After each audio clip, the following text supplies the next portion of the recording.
Ignition sequence start. 3, 2, 1. Houston, we have a problem. Liftoff. We have a liftoff. We copy you on the ground. You got a bunch of guys about to turn blue.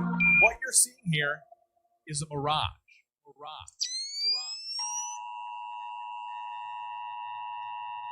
This is a test. This station is conducting a test of the emergency broadcasting system. This is only a test. Welcome. This is the Jeranism show. Yes, sir. This is the Speaker's Corner, where we speak truth, see truth. Speaker's Corner, yeah, they see through, we see you. Speaker's Corner, where the people get to talk, where real ideas and thoughts spark. This is all on the Speaker's Corner. 3 minutes hit the spotlight. Speaker's Corner, where 3 minutes gets your mind right. Speaker's Corner, where the people get to talk, where real ideas and thoughts spark. This is all on the Speaker's Corner.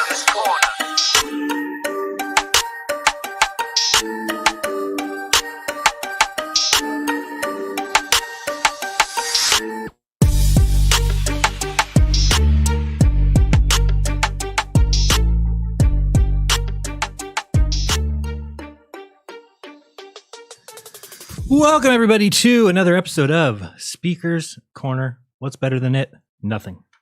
There's no better 3 minutes in life than listening to somebody else give their crazy theory about something.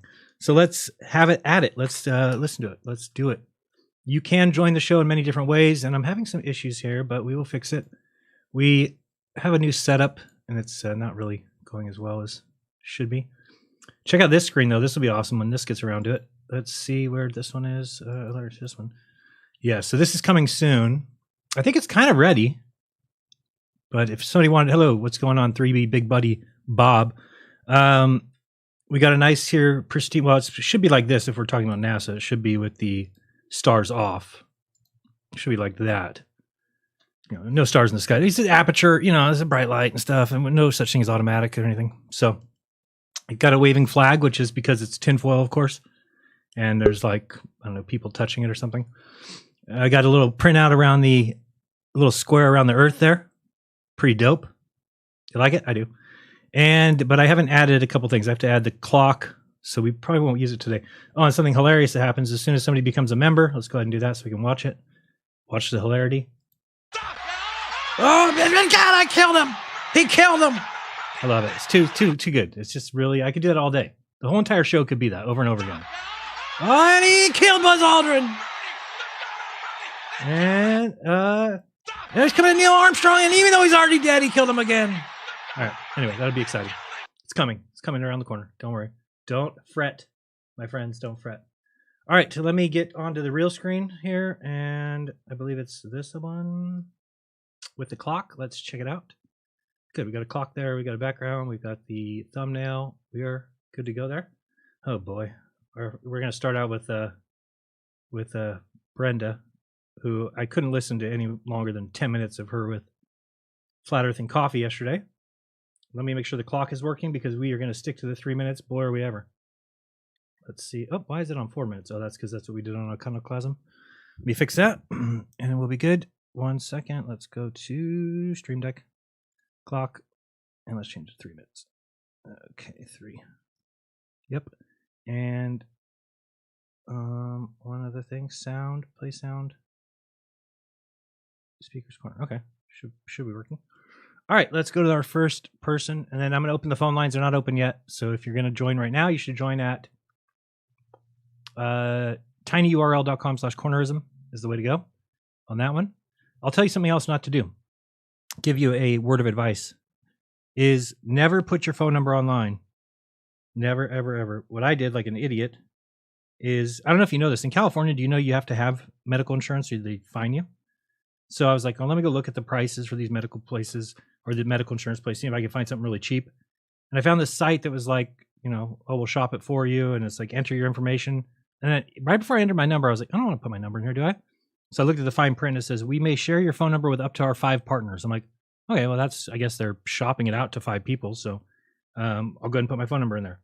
At 8 o'clock this morning, my phone, I'm going to show you. These are phone calls since 8 o'clock this morning. Look at this.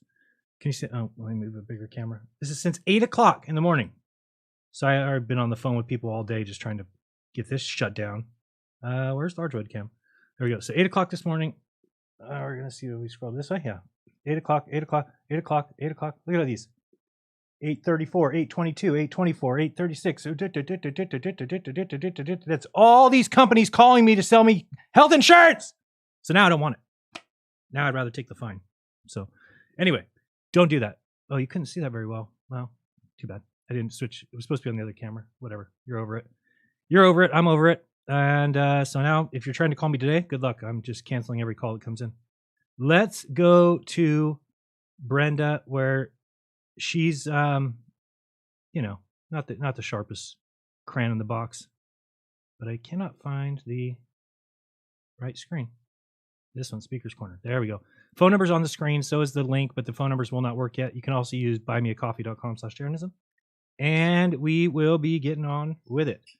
What's up, B? Good afternoon. What up, B? Good afternoon. Good afternoon. So, hello, how are you? yeah.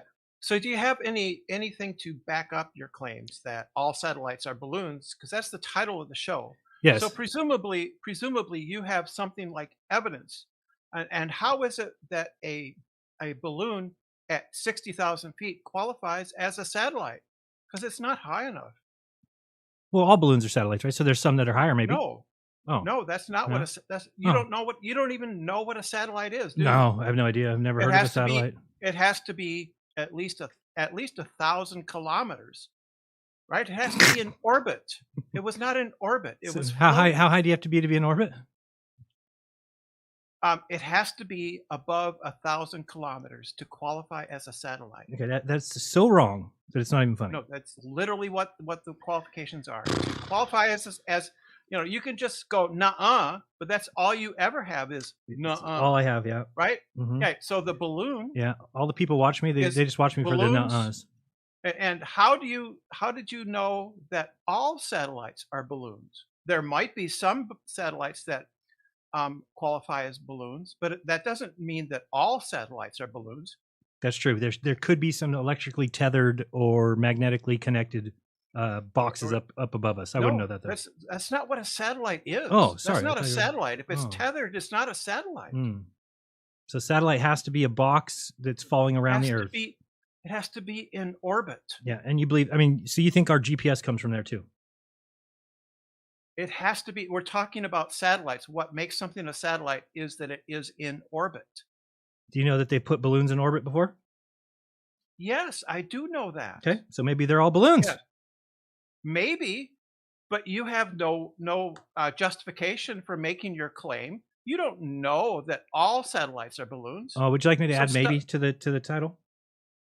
Well, I'd like you to stop lying to your people. When did I lie? When you said that all satellites are balloons. That's what I think. That's a lie. That's a lie. If I think something, it's a lie?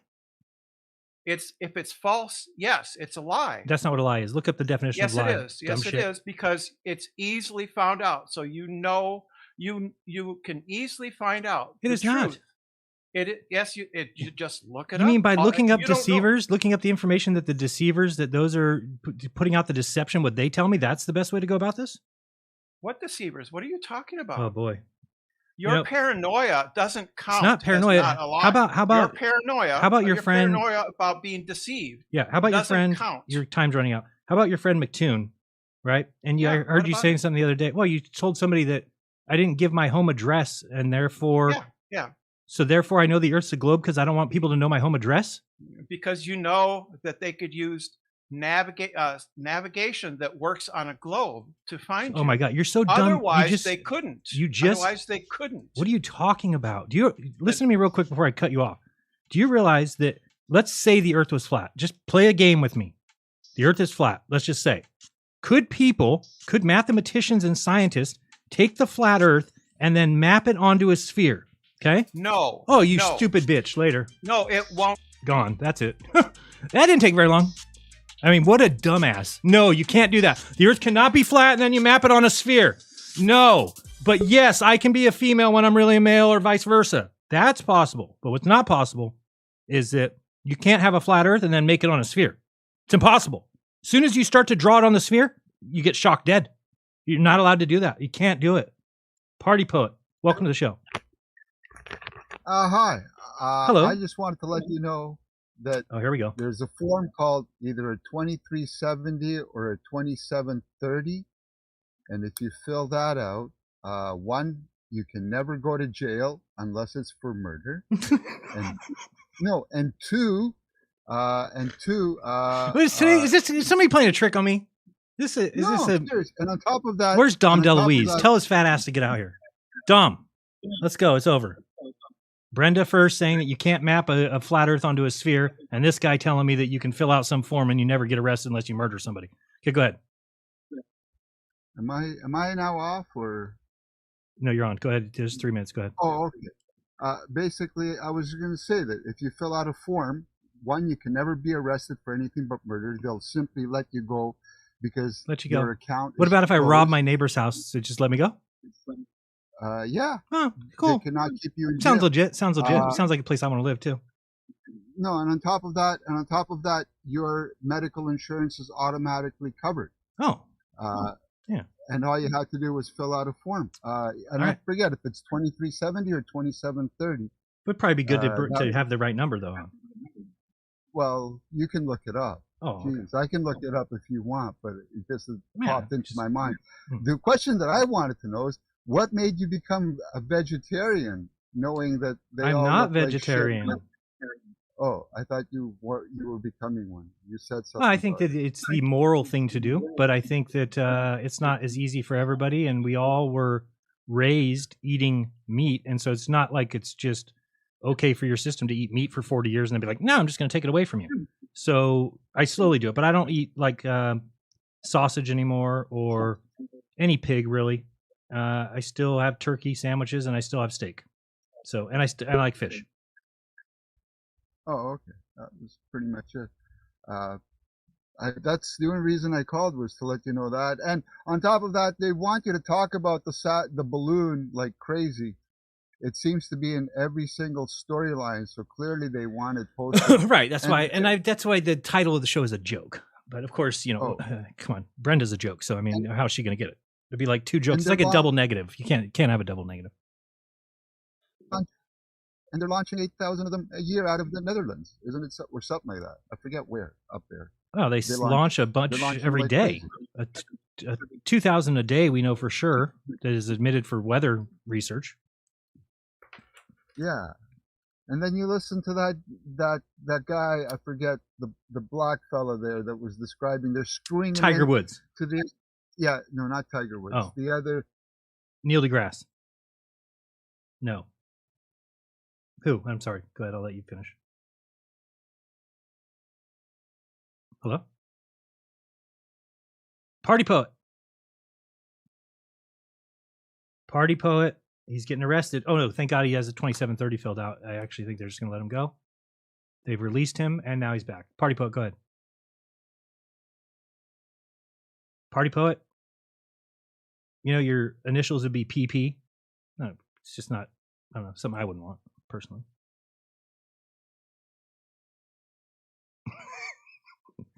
Three B Big Buddy Bob says, if I listen to Jaron for the rest of the show, it would be better than the last 6 minutes. What are you talking about? You have learned so much. 3B. I told you he got released. They released him. Go ahead. Am I still there? You're still here. Go ahead. Oh, okay. 40 seconds. My screen is going bonkers. I'm sorry about that. If you fill out form 2940, your screen doesn't go bonkers anymore, ever. Yeah, I bet. I wish I had that form. Was trying to figure this stuff out. Until I get my ID, I got nothing to do. And I found out. Wondering. That's all I really had to call about, was the fact that if you wanted to, you don't have to pay your medical insurance, and on top of that, you can't go to jail. Right. That's pretty much it. If you look up the form, you know who's going to love that? Don't let the gangsters down in Compton know that, because they will just start robbing everybody's house. Why wouldn't they? They get let go, and they get their health insurance paid for. I mean, it's just like a double Double bango. All right, your time's up. Thank you very much, Party Poet. Informative as always. Flat Earth Subgenius, please bring some normality, some saving grace to the show. Please. Yo, what's up, dude? How do I not get arrested for doing whatever I want? That's what I want. That was rough. I haven't heard Brenda's voice in years. I'm surprised. Oh, it's lucky still you. alive. Lucky you. Oh, she just jumps from show to show, just making nonsense claims and yelling, screaming, and making up things. What was today? That a satellite is only something that's 1,000 kilometers high or something? I just tagged McToon in a meme. It says let's see here. Hold on, let me find it. And I'm trying to get your screen up, but I can't. Oh, you're not on camera anyway. I could do it. No, you don't have to. It's up to you. All right. This is a typical globe earther here. The science is settled, and it proves the globe earth model, putting on clown makeup. Well, the science is never really settled, of course, putting on more clown makeup. We can prove it with calculations because math is science, putting on a wig. Science doesn't prove anything. Pure clown. It's a good one. I like it. But, so I just tagged McToon on Facebook with that, and he said, my inability to grasp science is not an argument against it. Man, that's like I've heard that before. I've heard that a lot. Right. It sounds like someone who's given up. But oh, McToon. I don't know what's up with that guy. I'm demanding $2,300 from him for a debate, a one-on-one debate. Nice. All right. I hope he gives it to you because he must not have very much money. He did offer his viewers, I think, $100 if they found my home address, which was pretty gay of him. Yeah, he's pretty weird. These people are pretty strange. What's weird about him? You mean the 12-year-old boy haircut? I think it's pretty cool. Dude, he's making fun of me for being fat and having double chins. And I bet he's the epitome of health. He's a disabled veteran, I thought, right?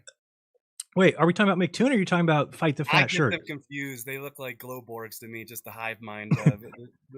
Do you mean him or Fight the Fat Shirt? I don't even, honestly, I can't even tell them apart. The one who wears glasses and is disabled and a war veteran is Fight the Fat Shirt. Oh, okay, my bad. So, yeah, McToon. Yeah, McToon. They kind of look alike. They look alike. It's been how many years, and I still don't even know which is which. You know what? I envy you. Don't even take that away from yourself. You should be celebrating that. Dude, no, I appreciate everything, man.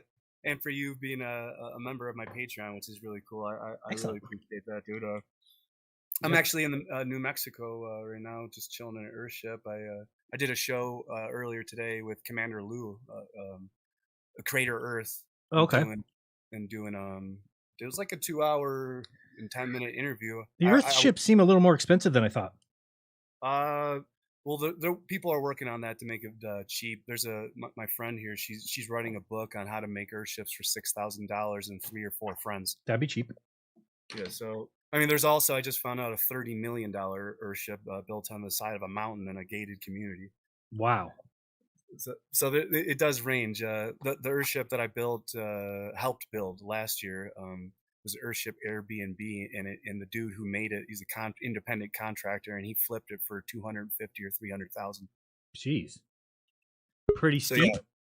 Yeah, there's definitely a lot of different Earthship inspired loopholes that you can happily jump through and help yourself and help your friends to build their own, like I plan on doing with a lot of people in the Flat Earth quote unquote community. I just opened up the YouTube chat for the first time. The very first message I see is start by grabbing a girl's pee-pee, then go after science. What is that? What? That's just the first advertisement is this? That's the first comment I saw. Thanks, Joe Mama. First chat message of the day that I've read over there. It's a pretty good one. And then he did it again. I'm watching the latest episode of South Park, and Cartman's talking to his fairy self. He calls it Cupid Yee, and he said that Kyle runs Hollywood. He does. It's true. Is he going to get canceled for that?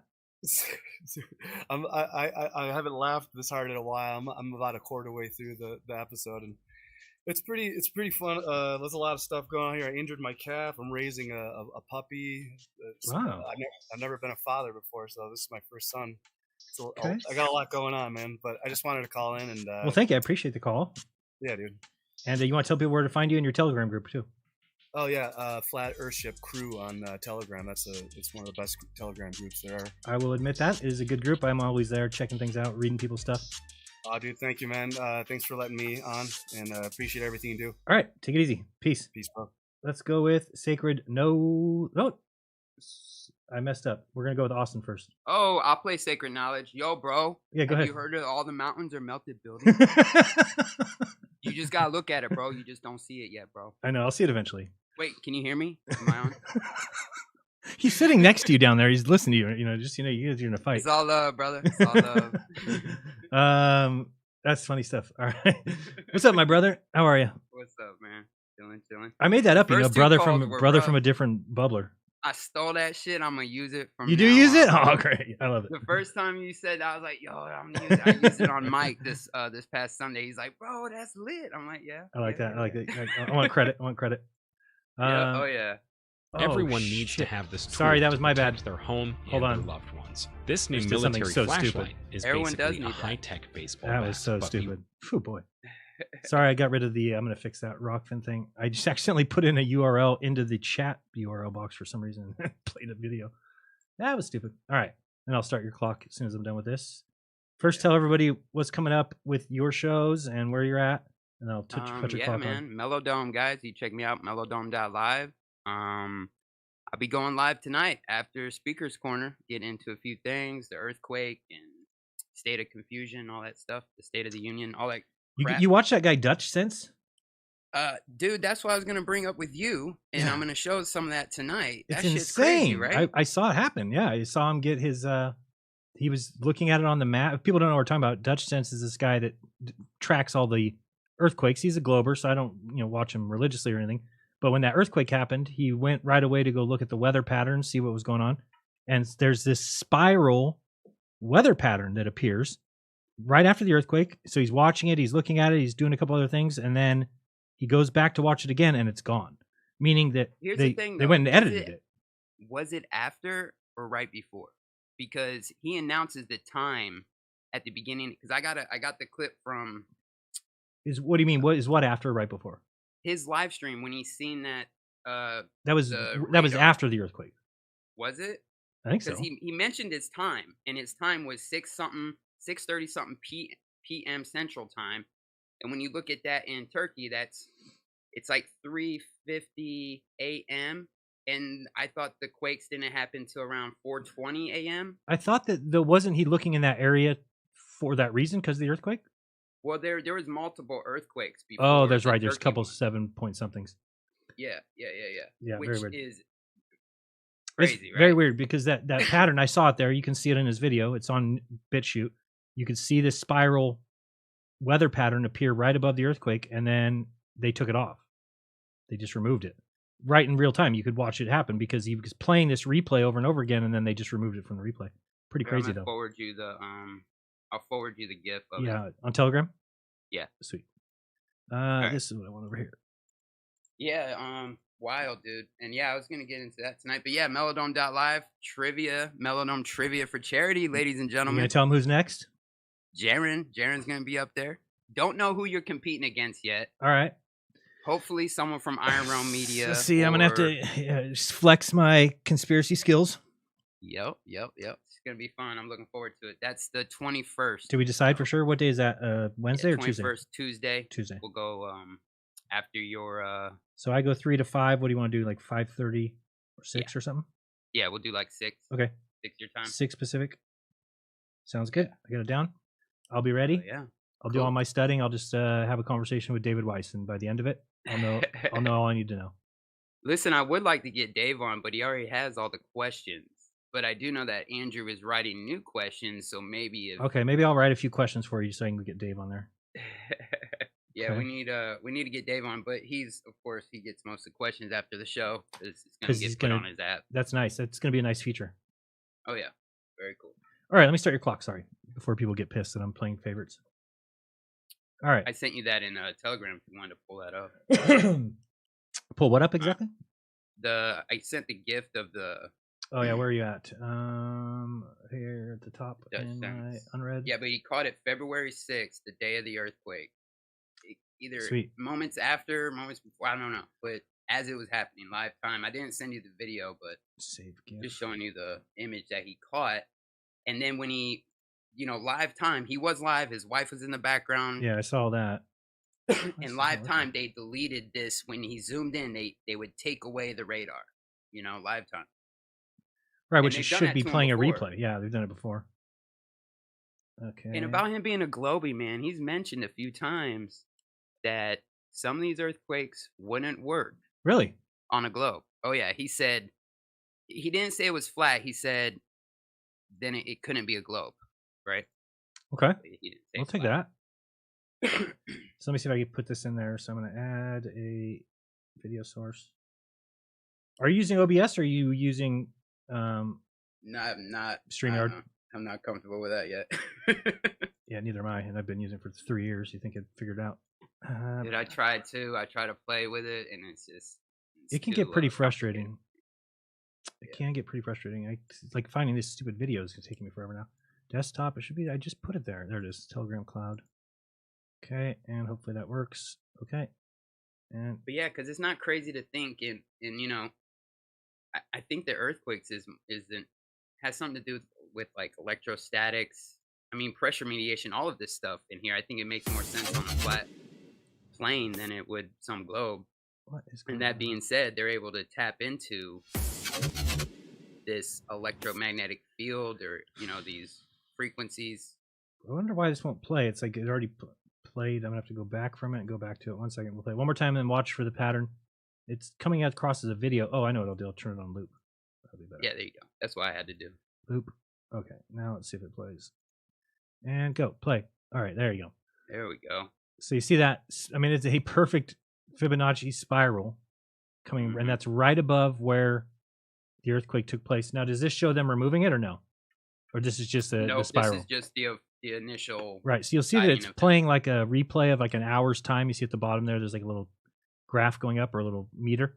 And then what he was doing is doing something else. And then when he went back here and played it again, he was getting confused. Like, wait, I guess I have to rewind it all the way. But whatever it was, they deleted it from AccuWeather, so he was like, right, it was completely gone. Took it completely off AccuWeather, or he was getting all paranoid, thinking they were going after his computer. Right. He was like, it was blowing his mind. It was cool to watch.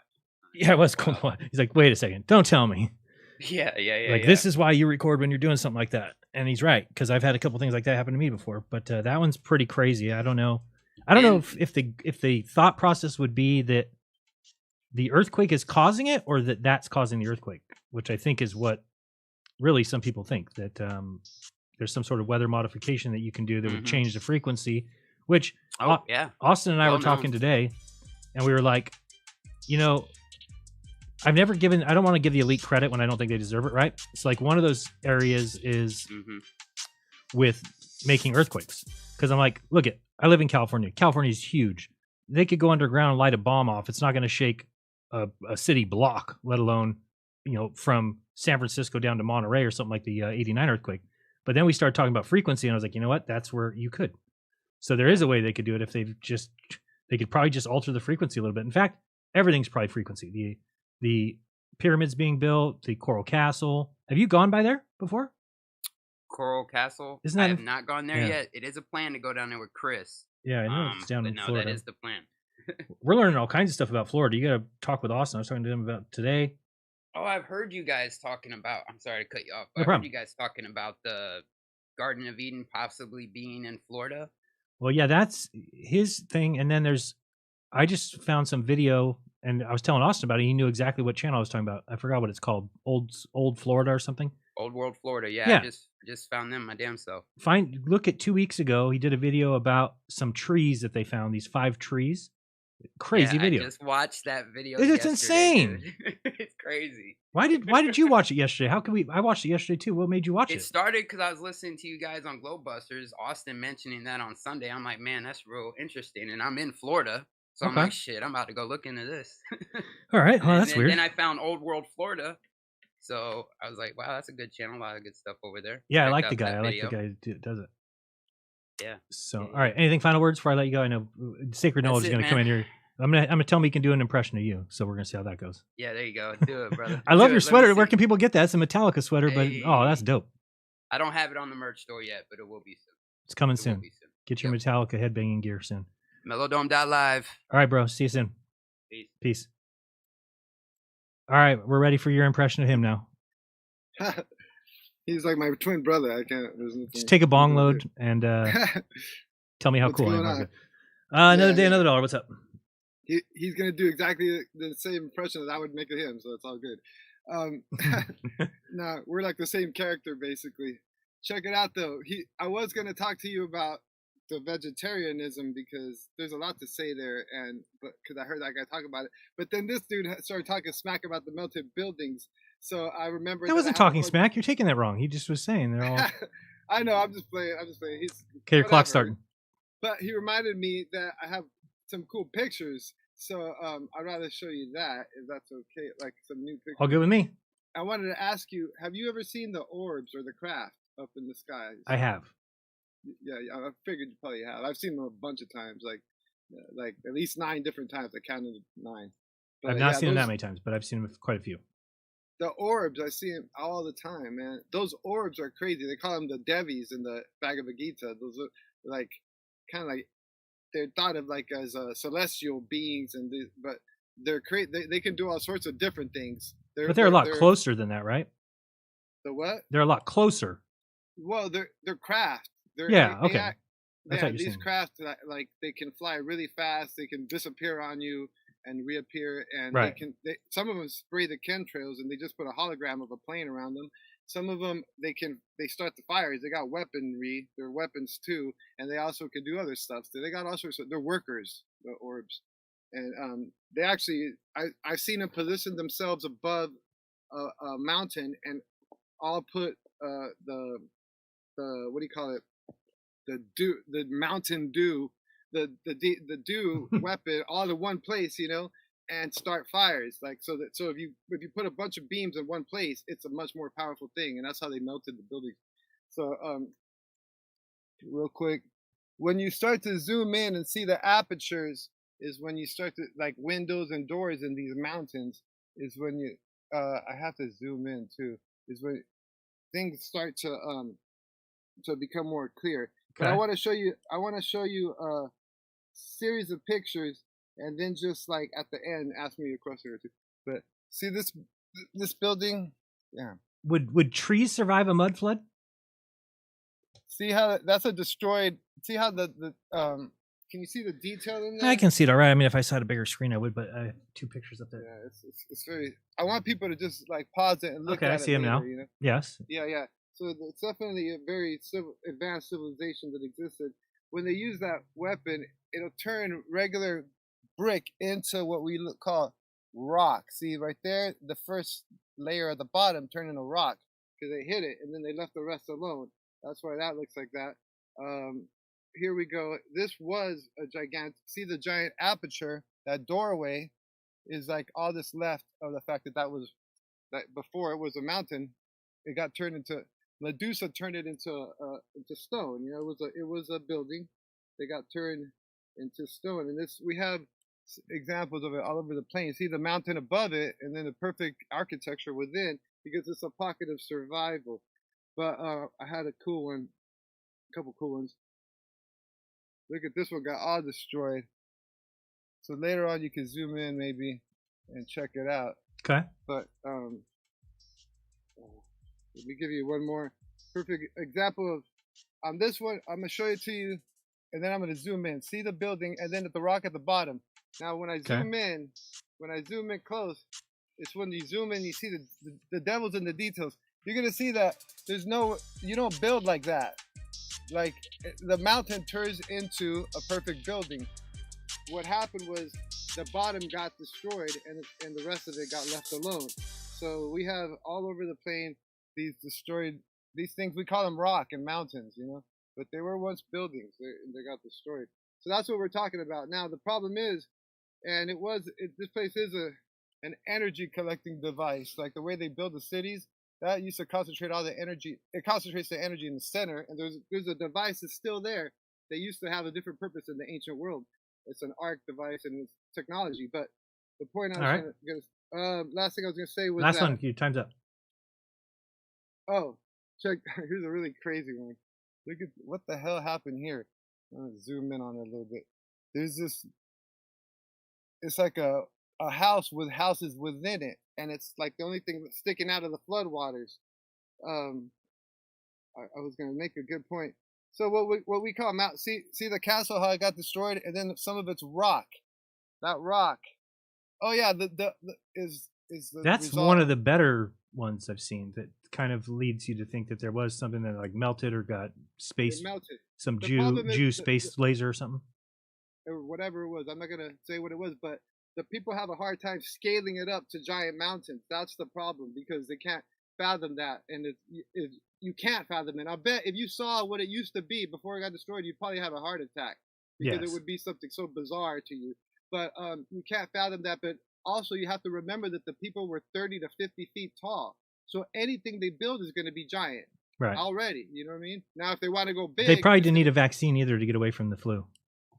and that's all. Oh yeah, if you want to see examples of stuff, watch Robotech. The giants are in there. They're ancient tech. They put it on the cartoons where the least place you'll expect to find the truth.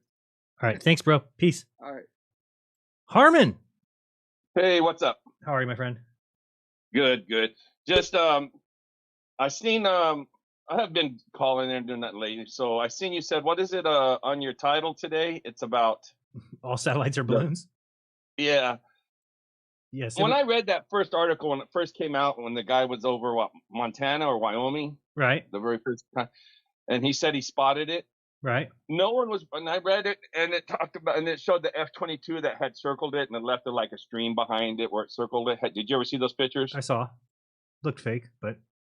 Yeah. Well, okay. So I said, all right. You know how I think how high things can go, right? Yep. You know, I always said the balloon's the highest thing it's ever gone, and you guys all think the rockets have gone 70 miles or so.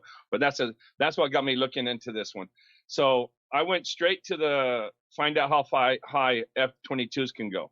There's like 10 articles that tell you the F-22 can go 52,000 feet as the ceiling, and they glide at that area because the air is so thin. They can't use their thrusters, they said. I'm starting your clock. Sorry. Okay, go ahead. What's that? So I'm starting your clock. Go ahead. Sorry. Okay. And so then after and then there's a few articles you can find where they say, oh no, the F-22 can go 65,000 feet. Well, the balloon was supposed to be at 60,000 feet, right?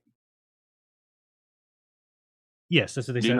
Yep, 60,000. Do you know how they got that story? No. I related it to the 9/11 story. You remember in 9/11 when they went and talked to that guy? He says, "Oh yeah, I classed because the structural engineer and the heat and the fire." Right. I guess it's funny. All right. Well, this guy, what state was it? Montana, Wyoming, that they saw it. Montana. It doesn't matter. But they go and interview him. Oh yeah, I looked up there and I saw it and I could see what it was, and it's the size of 3 buses and it's 60,000 feet. How would he know that? I'm going, what the hell? Yeah. I said, that sounds awful familiar. And then I said, oh, there's our, and then they kept everywhere in the articles as they carried on in the Mockingbird, it was always 3 buses. Well, what's 3 buses? What do we got? Inches, feet, yards, then buses? You didn't hear the comedy skit I played the other day? No, I haven't been around. Oh, there's a stand-up comedian who's already doing something about the you would like him because he speaks Irish. You want me to play it for you? After your 3 minutes, I'll play it. Go, keep talking. Okay, well, that's basically, I'm just saying, first of all, you're not going to be able to see that balloon at 60,000 feet. First of all the balloons we know we've seen, they're clear. That one was opaque, and you could see it as clean as day. Right. Dwayne Kellum said it's not big enough to be a balloon. It's totally different than what we think of. And he emailed me a couple of times, and he says he wasn't sure how high when the balloon's parachute goes. He says he releases this, but it doesn't fill up till late, and then parachutes don't start filling up to 18,000 feet. Gotcha. So they just don't. You can look at everything, and all the free falls, the Baumgartner, and all those other guys, they all dropped to below 10,000 feet before they opened their parachutes. So anyway, that was just another thing. I'm saying you wouldn't be able to see that balloon, and it was I don't know what type of balloon. It was so round. What was that? I don't know. They're supposed to get huge. They should be like the size of a football field, but I mean, it was only 60,000 feet too, which balloons go higher than that. They go 126,000. Unless they're controlled. I mean, that one I'm assuming they would say was controlled. So then the first thing, my very first gut reaction, like they say, just go with what you first saw. I said, that's just one of the ISSs that people go and it came down lower than they wanted, and they got to cover it. That's why they didn't shoot it down on land, because you could tell what they were trying to make it look like. You Right. can't say it didn't look like ISS. It did not to me, but it looked like fake. Well, when you saw it transit that time, was it the sun or moon you saw it transit? I've seen both. Okay, so doesn't that look like what it was from a distance? Well, maybe, but it went in front of the moon and the sun without the balloon there. Well, how do you know? Maybe that's the color of the moon that doesn't show. Maybe they know what you can't see when it transits. So, to me, because, well, again, yeah, I can't say no, because they put a echo balloon up and it said it orbited at 1,000 miles. So you can't even make the claim that, like, oh, it can't be a balloon because the balloons can't. But who knows if that's their claim. Well, they got balloons that stay up over a year now. Yeah, but they stay, but they don't go very high. They go like 120. No higher than that. Yeah. No higher than that. And that's high. Usually it's between 85,000 feet, where the different, from what I'm studying, from what I've figured out, is between 85,000 feet and 100,000 feet. And they're trying to say the Blackbird goes 85,000 feet. There's nothing to push off of that high. That's why they have to use balloons. Trust me, they would put something motor up there or something like that if they could. Well, the thing is, they might high. know how to do that. That's the thing about the ISS, right? We don't know that they don't have something that they know how to put up there. So I've heard that argument. It sounds pretty much a cartoon book. Well, so again, but what people are failing to realize is that if you go watch the ISS yourself, then you have to come up with a way to describe it other than what they say. How'd you get it up there, Jaron? That's what I know. That's a piece of crap, flimsy piece of shit. But I'm not talking about the ISS, the craft itself. I don't think the ISS is up there. I'm talking about whatever you see go in front of the moon or the sun. Well, I think it's just what we saw. I mean, that makes more sense than they got something up there faking us out, flying around. Well, but if you watch I guess you haven't watched my show lately. I did a show the other day where I talked about, we looked at the ISS transit and we walked it across the United States, and we figured out that whatever it was would equate to about 18 or 19,000 miles per hour. We were kind of doing a rudimentary calculation, but I'll talk about it on Friday again a little bit. So check out Friday's show. But let me show you this, then this is a comedian here that this is about 2 minutes. It's pretty funny. Enjoy. A very, very, very. Oops, here we go. I respect the Chinese as as loud as it gets too. Very, I can turn it up very maybe. technologically advanced fucking race of people, 1 billion plus people of technological advancement and making stuff and selling it to the world for the last fucking 40 years. You tell them you fucking gonna tell me that they went, let's put a big fucking balloon, like, let's spy on America. I'm going to make them all Irish for the time being. How are you doing, lads? Welcome to the Chinese meeting of the undercover spy network. What are we going to do? We're going to spy on America. Fucking dead right. How are we going to do it? We're going to get a big, huge fucking balloon. And no one's going to know it's us. We'll be up there, it'll be kind of like the moon. And then if it starts moving, people might get suspicious, but they won't fucking know what it's us like. Fuck's sake. A fella down the back. What about using the internet? Fuck the internet. We're going to use a balloon. How big will it be? It'll be the size of 3 buses. That's what the Americans reported the official dimensions of the balloon to be. The size of 3 buses. You know, why couldn't it be more exact, like the size of 14 Ford Mondeos? Why? But it poses no threat because it's above airplanes. That's what they fucking said. 3 fucking buses. Why can they tell you exactly where a weapon lands in the Middle East? And it's 5.4 and it goes down at an angular velocity of 6.9 meters per square second and goes in the ground, and it's 14,000.64 megatons of explosive. But how big is the balloon? It's about the size of 3 buses. Fuck's sake. I mean, there hasn't been a spy balloon for years, and then 3 come along at once. Yeah, I heard. As soon as the very first time I read the article, and the guy said, well, it was this high, and it was this high, and it was 3 buses, and they ran with the story. I go, isn't that same as 9/11 to you? Yeah, although I think that guy was a plant The one you're talking about? Yeah, no, the guy. Yeah, I think both of them were. Okay, gotcha. Why not? Same story. They use the same thing over and over. I think I just. We just don't know why they did it. Yes, we don't. Anyway, so thank you for letting me talk. You're welcome. And there's not so much to talk about, but that's okay. We'll talk to you later. Peace. Bye. Gotta fix this. I screwed up the sound. Is the sound okay? I was trying to turn it up way loud to get that. Your sound's perfect. Thank you. Appreciate it. All right, let's get this off the screen and we'll get to the next one. There we go. All right, good. Oops. All right, let's go. Who's next? Oh boy, I see who's next. I'm gonna have to demand an apology here too. Let's see. Mick Tuners, are you ready to give me an apology before I start your clock? I will address, I think, what you want to talk about. Okay, let's go ahead and address it, because otherwise I'm not gonna let you on the show, because it's pretty blatant misunderstanding or just confusion on your part. But go ahead, I'll see what you have to say. It's probably a misunderstanding. So I think you're talking about the ISS transit, and I asked you to I challenged you to unredact your screenshot, right? Is that what you're talking about, right? Okay. And the reason why is I said that that the data that you redacted could be used. You could use the geometry of the globe to get your position, and you did do all right. So, and then so I challenged you to unredact it, and I would give me money or something.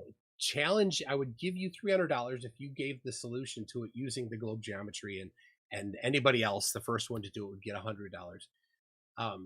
But you did address that, and it wasn't based on the globe geometry, was it? It was using the ISS tracker to pinpoint, like to use that to try to. So I crossed them out because somebody could now, not you, because it's too far in the future now. But at the time I put the video out, anybody could have gone in and just reverse engineered it and found my home location. So and you made a video saying Jaron knows the Earth's a globe because this and this, but that's completely false. So that's right. So okay, that's right. So that's apology. Okay. Thank you. I'll apologize for that. But tell you what I'll do. I will. But you have Brent. You know, if you were listening earlier, Brenda comes on here. She's screaming and yelling about me doing this. Oh, you did this. You. I mean, it's like Brenda on today. Yeah, and she said the exact same thing. She said, "You know the Earth's a globe. You know it's a globe, and McToon already proved it." So I mean, that's what happens when you get. I got it wrong on that. So here's what I'll do. I'll do this. I have and it's a good point because the ISS tracker you can go and pinpoint it just by brute force, but you can't do it on there for past transits. After some point, they don't store the data. Right, not all past. You could do it yesterday's and the day before. Yeah. Okay. So here's what I'll do. I will redact that challenge, and I will instead do a new challenge. And what I've done is I've found a transit. I've taken a screenshot of it, I think yesterday or maybe today. And what I'll do is I will reissue the challenge, $300 to you, and I'll give you dibs, $100 to somebody else, and that somebody will get it. So this is $100 I will definitely spend. I will post an unredacted version of it after it's gone off of the ISS tracker's website. So they have to use globe geometry or whatever geometry works to get the position. I'll send it to you first. I'll give you a whole day before I publish a video. My question is, the transit that you found has to be in the same location as you. Has to be around your location, or we won't be able to find it. Because you can't. We won't know the time zone of the place that it's in. Yeah, I'll publish a time zone. It's Central Time. Okay. So you know what I'm saying? I can't go pick one in Israel and then have it, because people will not be able to know. They have to know that the time zone on is the same. Okay, gotcha. Yeah, that's a good point. Okay. So yeah, and I'll email it to you. Sure. Is that good? Okay. Cool. All right. Well, that wasn't the topic, but I figured it would come up. So. Yes. I So hope we're good on that. will you keep that video up? Which one? The one that has me on the front that says Grifter. Grifter thinks the Earth's a globe or knows the Earth's a globe. Do you want me to take it down? I would guess that you would have the kind of integrity that you would pull it down. No, But that's a good point. I will take that down, and if I redo something on that topic, I'll leave out that stuff. okay, That's fair. because I do not think that the Earth's a globe in any way. So that's what's upsetting about it. And even if this is what I tried to ask Brenda earlier, and I'll ask you the same question. Okay. Let's just pretend hypothetically that the Earth was flat. When I say was, meaning in the past it was flat, whatever. Could people have taken a flat Earth and mapped it onto a sphere? Is it possible for mathematicians, cartographers, projectionists? Is it possible to map a flat map onto a sphere? Yeah, that geometry is possible. Okay. Yeah. Well, I mean, Brenda said no, and she got hung up on for it because it's just a stupid statement to make.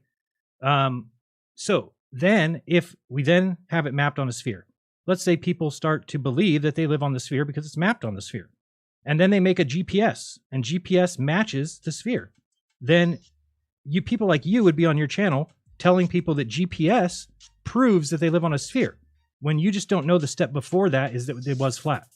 So that's the mistake you guys keep making, is it doesn't matter that GPS works. We know that they now have it mapped on a sphere. We know there's a device that tells you where you live on that sphere. But none of that means you live on a sphere. So that's where I can't grasp how you can be that naive to think like, oh no, if there's GPS, we have to live on a sphere. What do you mean? Well, it depends how GPS works, right?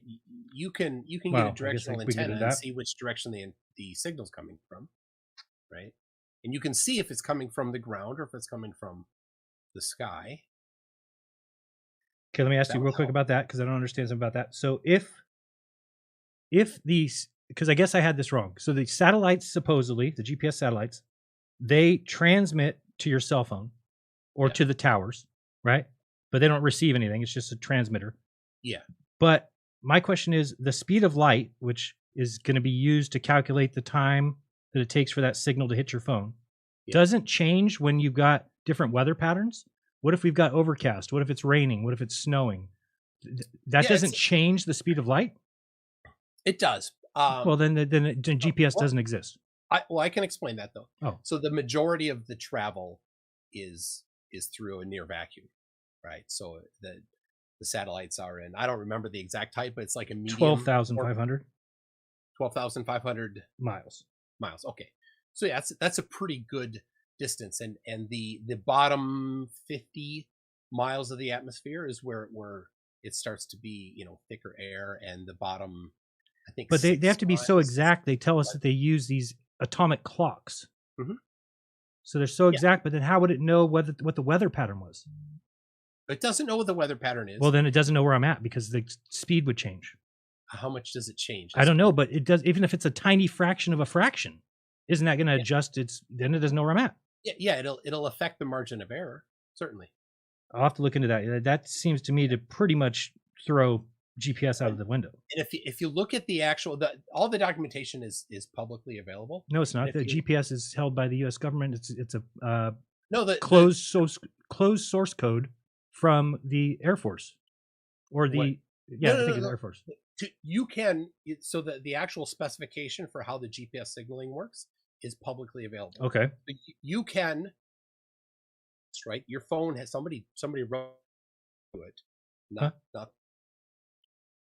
implement the protocol, the specification. I mean, I write software. This is what I look at all day. Okay. To implement the protocol, you read the signal, and essentially the satellites are sending the time and their location in 3D space. That's what they send. And so when you get it, you say, all right, well, based on the time, I know the gap of how long it took and where they were. So when you get 3, 4, 5 different signals, you can trilaterate. You don't think that that's ludicrous? That we have cell towers, McToon, within a mile of us all around, meaning that all it takes is 3 stationary cell towers pinging off your phone to tell you exactly where you're at. Why in the world would anybody believe that we're communicating with devices 12,500 miles away? Have you ever done it on a plane? Done what on a plane? I don't mean the Mile High Club, Jaron. I have not done that on a plane. I can't imagine people do that. Neither can I. Oh, have you ever turned on the GPS on your phone while you're on a plane? No, I think that's not allowed. But anyway. Well, they say it's not, but don't. don't tell anybody. I tend to care about not crashing the plane. No, they actually stopped doing that. They Yeah, stopped. I know. My buddy used to do it all the time. We went down to Arizona and just pissed me off, but the plane got there every time, so I figured it was a joke. So all right, I gotta let you go because it's been 3 minutes, but you can come back next Thursday and apologize some more for I your didn't other. even get to my topic. What? Make it quick. It was the video that you didn't watch. Did you watch it yet? I have not watched it. Oh, all right. Can you watch it? You're talking about the one where you talk about the canal experiment. Yeah, I analyzed it, and so. So you can give me your quick premise, but I thought that somebody said, oh no, somebody said that you talked to somebody that was there and they say there was only one panel or something. Well, it was a comment on your video that somebody wrote that was there. And it's my understanding then from that there's just one panel in the middle. Is that right?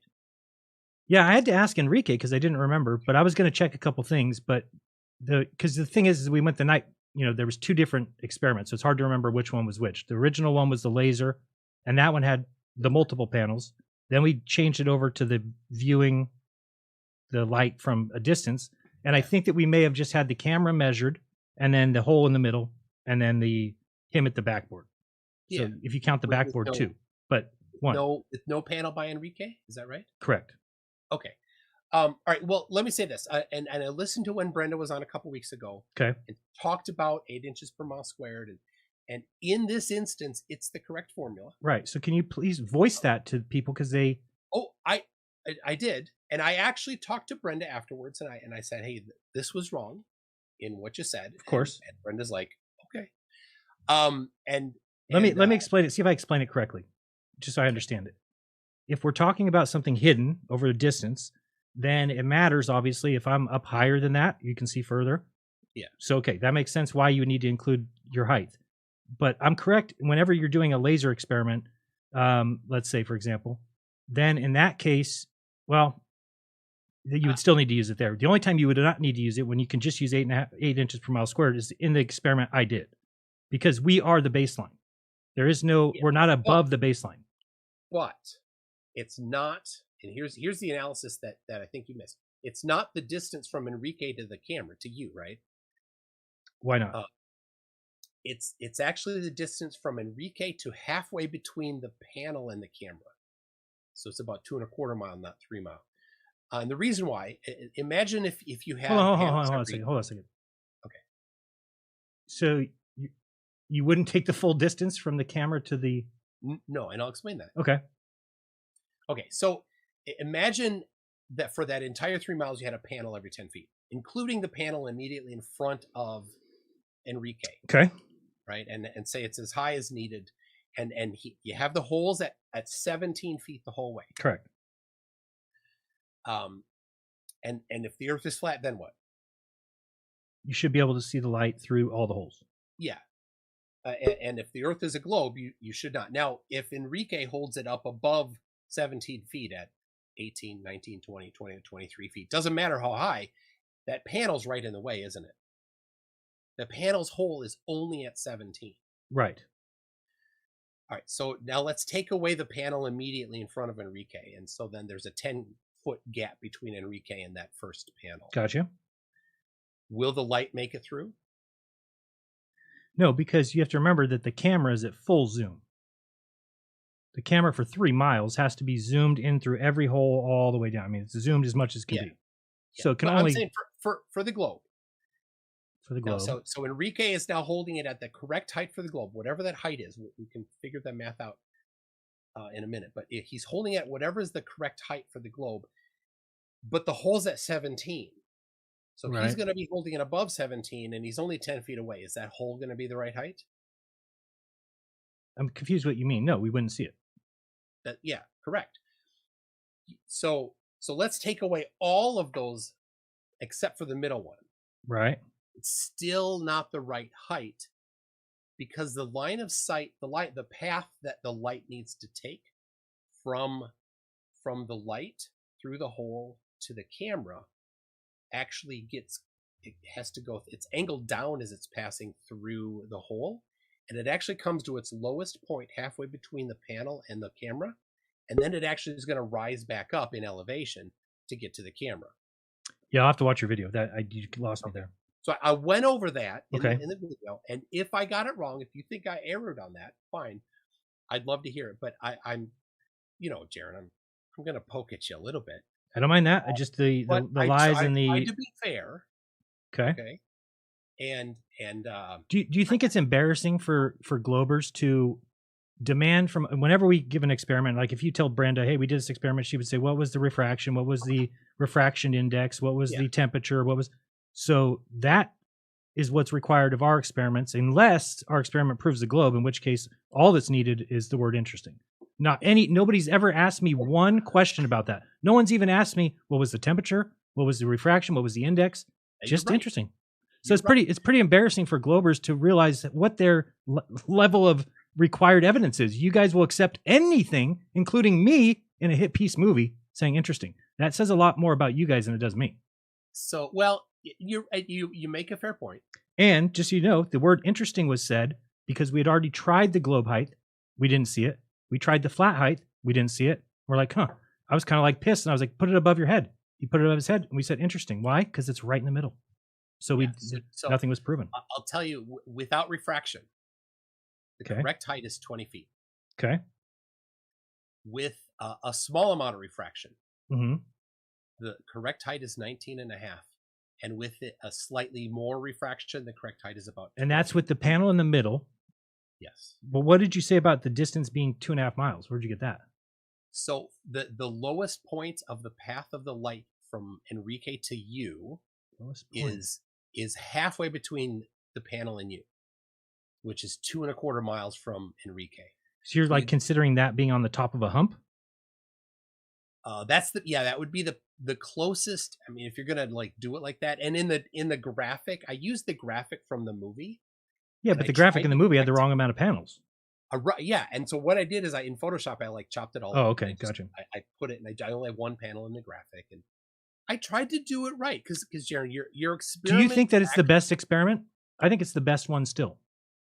It just hasn't been. It needs to be done. Well, actually, hold on. I'm lying about that. That wasn't true. I meant the laser. If you could find a laser that held less than 6 inches of a beam diameter, which I found one that claims it will, but they won't guarantee it because they say that's mathematics and in a lab, not in the real world. But if you could keep a laser beam at less than 6 inches, you could thread the needle through several panels over a distance and see where the laser hits the back panel. But the problem is, when we did it, as soon as it hit the hole, as soon as the beam got too big, then you cause an interference pattern and you get like a snow. Snow effect. Yeah, and lasers are tough. Everybody thinks that it's like a pencil, but it's not. Yeah, I guess that's the thing we don't know. If it's somehow bending in some direction or something. Yeah. All right, I'll let you go. Thanks All for right, the thanks, call. Jared. Appreciate it. We've got Nathan M. Sorry about the wait. You are not. Hey. There you go. How's it going? What's up? Not too much. Just enjoying the show. Thanks for letting us all have our say and talk and kind of free for all. It's No pretty problem. sweet. So I was listening to your iconoclasm show. Yes. And you kind of dug deep into this John 8. And I know that you mentioned, and it's kind of like a questionable passage in the Bible, but you kind of moved on and kind of accepted it as like, face value. It's in there, so let's take a look at it.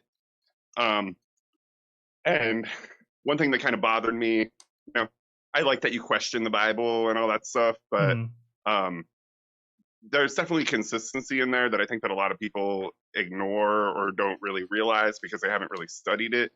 And like Jesus not condemning that woman was actually 100% in accordance with the law. Like, so if you look at Leviticus 20 verse 10, it says that, if a man commits adultery with a woman, that they're both to be put to death, right? So then if you look at John 8, where it has that account in the New Testament, it says 2 times in there, in verse 3 and in verse 4, that this woman was caught in the act. Okay? It says, like I just said, in Leviticus 20 verse 10, that the man and the woman are supposed to be both put to death. Okay. So the Pharisees, as a test it says right in there that they were testing him. Right. Okay. Like they were trying to see if he was a law-abiding person. Right. It's like And a trap. a law-abiding person would not condemn a woman alone when she was caught in the act because the man was not there. Right. Okay. So it's like there's no, like, Jesus didn't change anything. Like especially, you know, after Well, like he killed a adultery. guy. He Like, killed a they- guy for picking up sticks, and then he himself did the same thing on the Sabbath. So no, he never picked up sticks on the Sabbath. They were picking wheat. It's the same thing. Picking food for yourself to eat on the Sabbath, that's totally fine. I would say that there's precedent in the Torah because there's a specific command that if you're walking through your neighbor's field, that you can pick food and eat it, but you're not allowed to gather anything. It doesn't say on the Sabbath, but I would say that that's showing that that's not work, to just like walk through a field and like grab some grain and like eat it as you're going. That's not work. Okay. Yeah. So just wanted to point that out. I mean, I love your show. I listen Thank to you you. all the time. I'm not one of those people that's like listening to you and like hating you at the same time. I love your questioning, and like you definitely inspire me to think a lot about what I believe. You know, like the Bible says that every person should be ready in and out of season to give an answer, and like you ask amazing questions that I think that a lot of people don't have the answers to, and you know, I really appreciate it. So do you think, I'm just ask you this because it's a thing. Yeah, I noticed some Christians really going out of their way to try and make excuses for these things. Like, what do you say about the creator of all that is giving direction for owning other human beings and passing them down to your children? Like, what in the what? How could there's no allowance for passing anybody down. Every slave is supposed to be freed after 7 years of service. That's not right. That's called the So, but it's still, I definitely agree that I'll give you owning the another person.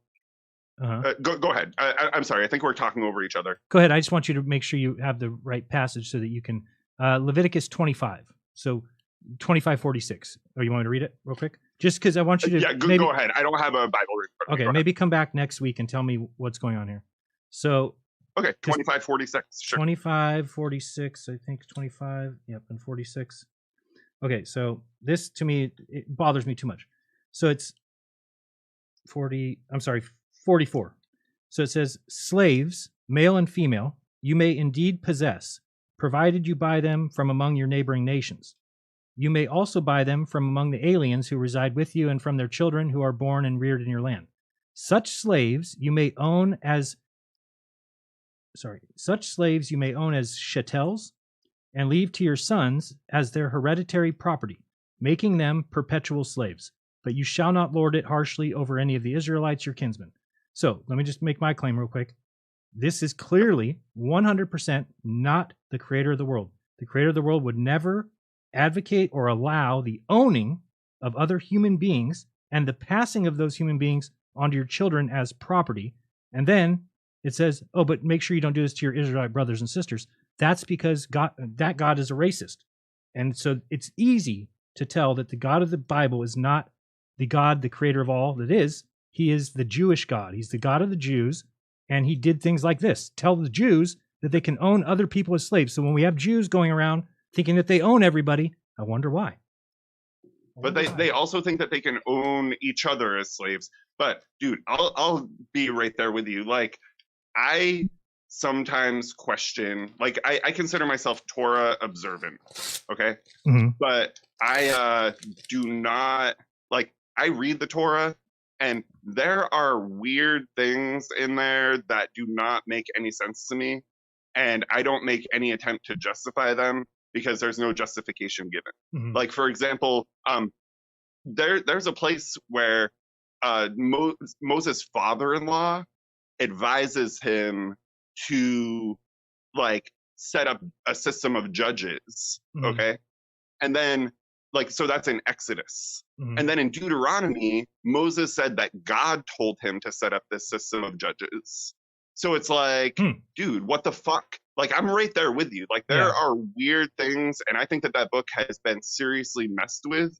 Like, I don't necessarily believe that every single word in the Torah, Right. like there are words where it says, "Thus said the Lord," but then there are places where I think that it could be the equivalent of case law, where like this thing happened, a judgment was made, and this is how things are moving forward. Like I don't think God said, like when God said stuff about slaves, he declared a year of jubilee and a year of release. So like I don't think anybody's ever supposed to be like a permanent lifetime servant to their generation. Like I think that's fucked up. Like I do not recall ever reading what you just said. The idea of slavery in and of itself is fucked up because you cannot own another person. Yeah, So it doesn't totally. matter if God says, "Oh, in 6 years you can be free." No, God would never Well, say so that. what about indentured servitude? That's different. Servitude. That's like different. how do you That's feel a- about that? that's Where a- like you yourself are like in That's debt a and you're like, choice. okay, to pay off this debt. Well, that's a choice. Go ahead. Sorry. Well, it's a choice. I mean, you can always leave if you want to, right? Yeah.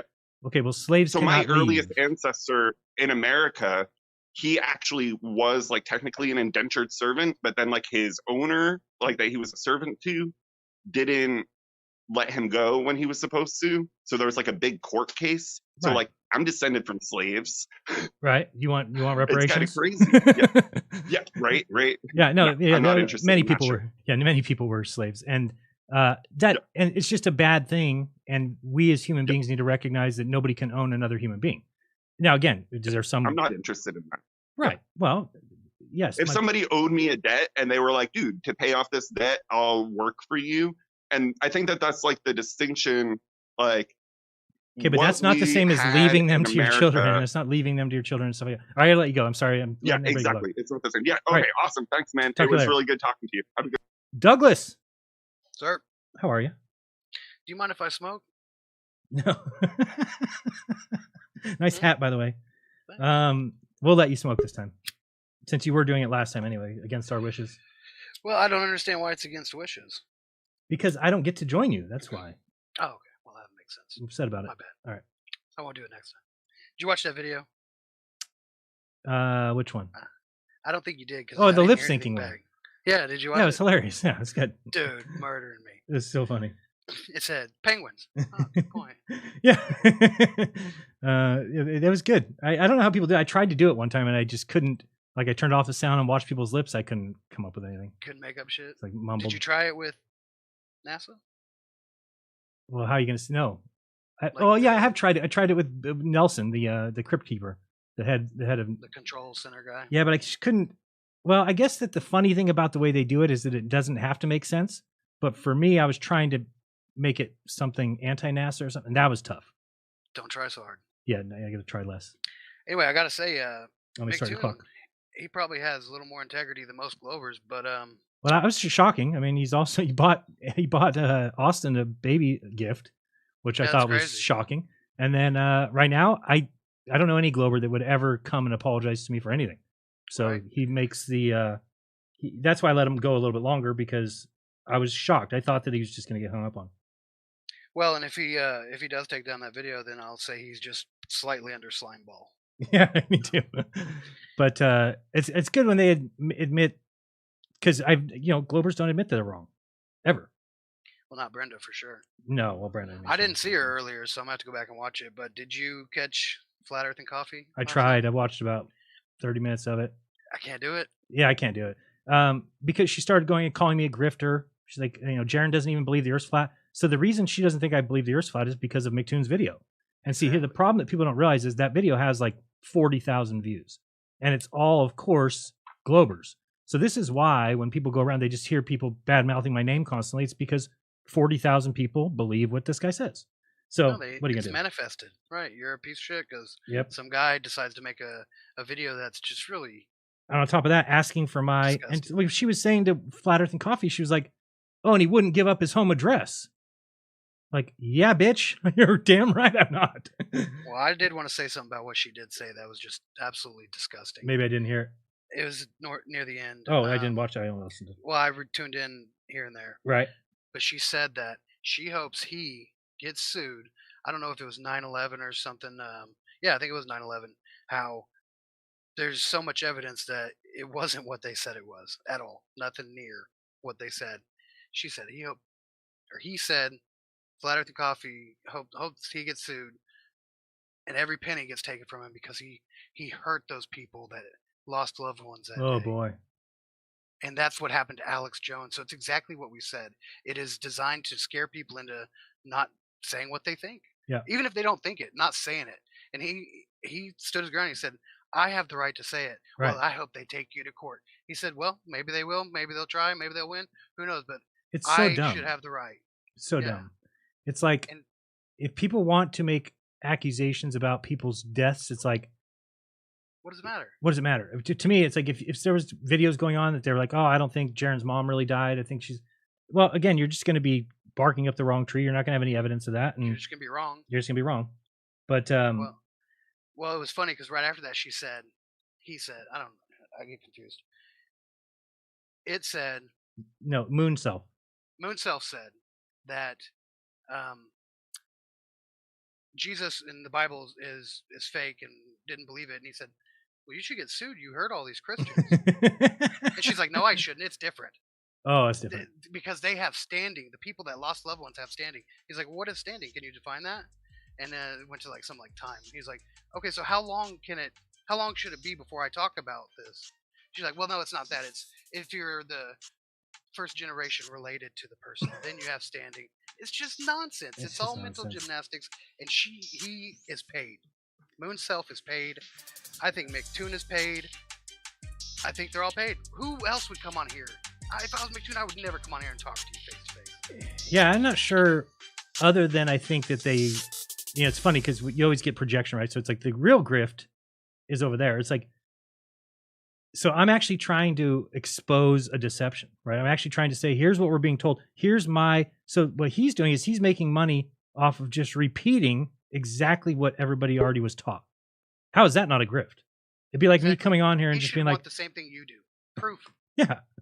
Just proof classic instead thing. of defending the lies or what may be lies. Proof.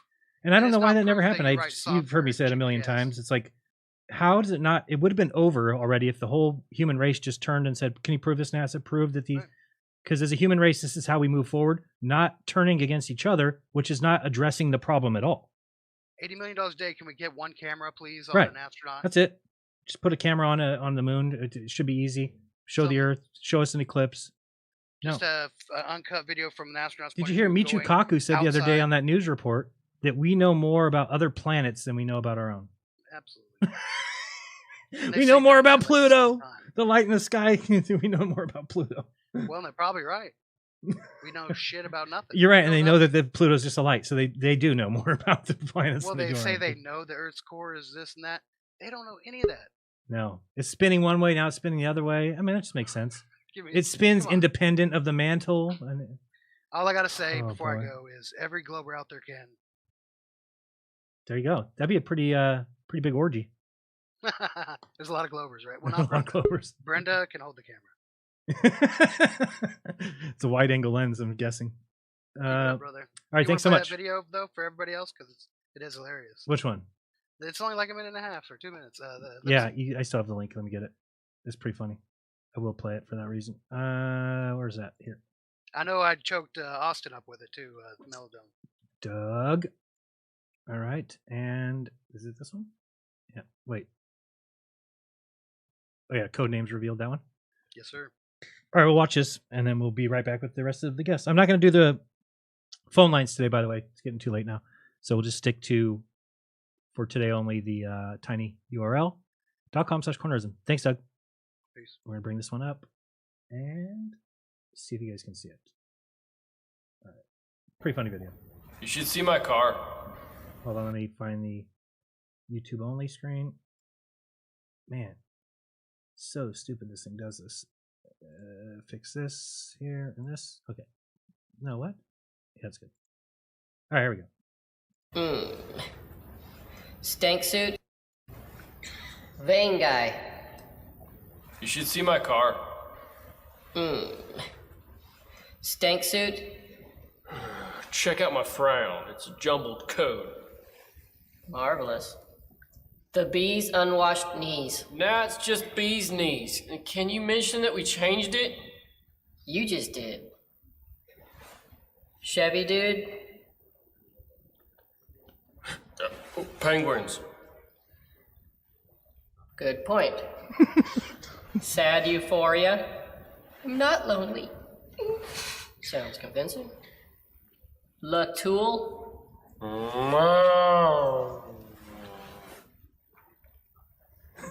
Don't care for Latoul. Pink ghosting. I got plenty of guacamole in the business office. I'm starving.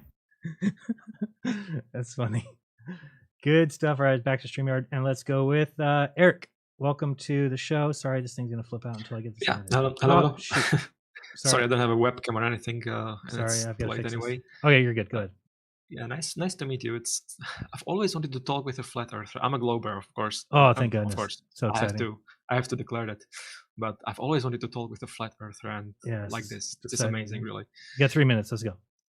Okay, well, I saw that the title, this live stream is titled about satellites, yeah, so I wanted to chime in because satellites are actually great proof of the globe Earth model.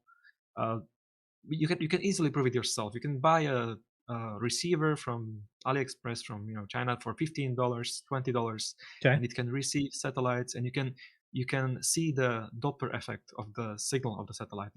You know what the Doppler effect is. Yes. What the Doppler effect is. Yeah. So you can easily measure that. You can measure the speed of the satellite using that, of course. And I mean, okay, maybe doesn't prove that the Earth is a globe 100%, but like, what other method would be there for an object to Okay, have you fly? ever seen the Echo balloon? The Echo balloon? Yeah, there's an Echo balloon, Echo 1. NASA put it up. I'll have to get you the exact year. But NASA originally put up a balloon 1,000 miles from the Earth. Oh yeah, I heard about it. Yes, I read about it. Okay, and it was a gigantic reflector balloon, and so they then sent signals from the ground that reflected up off the balloon, and then somebody needed to point their dish at the balloon and get the signal. Ham radio operators do that all the time. Yes. Okay, so then airplanes. So then, what difference does it make if I can get a signal from a so-called satellite if it could be from a balloon? Because the signal has these relativistic effects. Yeah, that's just not true. It is not true. No, but you got to look into the guy. I went out. I took my transceiver. People do it all the time, every day, many times a day. Okay, what do they do? Satellite effect. Yeah, I can just go out on the street, tune my radio to some satellite that just passes by. There are apps to predict the orbits perfectly. Of course, they match the reality. So the moving satellites that are flying by at a crazy speed, you're able to put your dish point towards dish, antenna, and receive them. Yes, you can. Right. So it's not an exact location because it could be anywhere near there. Well, you need to point the antenna and track the satellite across the sky as it flies. And how do you do that? Electronically? No, you hold it in your hand. Well, yeah, you hold it in your hand and you can know the exact angle of where a satellite is in the sky? There are apps for your phone, like Look for Sat, for example. Or ISS tracker, whatever it is, and you can hold the antenna in your hand and track it across the sky as it flies. That's crazy. Or it is, but it's true. You can look up on YouTube. Yeah, but think of if you're holding a dish in your hand, right? Think about it. Not a dish, no. Okay, you're holding a receiver in your hand. Either a Yagi antenna that's like many elements. Okay, well, think of all the places that could be coming from. Think of all the places that could be coming from. Yeah, think of all and out of all you just believe when they tell you where it came from. It seems to exactly match the prediction. You wouldn't know exactly. You're telling me if I told you to stick a dish up and I want you to point it 46 degrees, you would be able to point it exactly 46 degrees?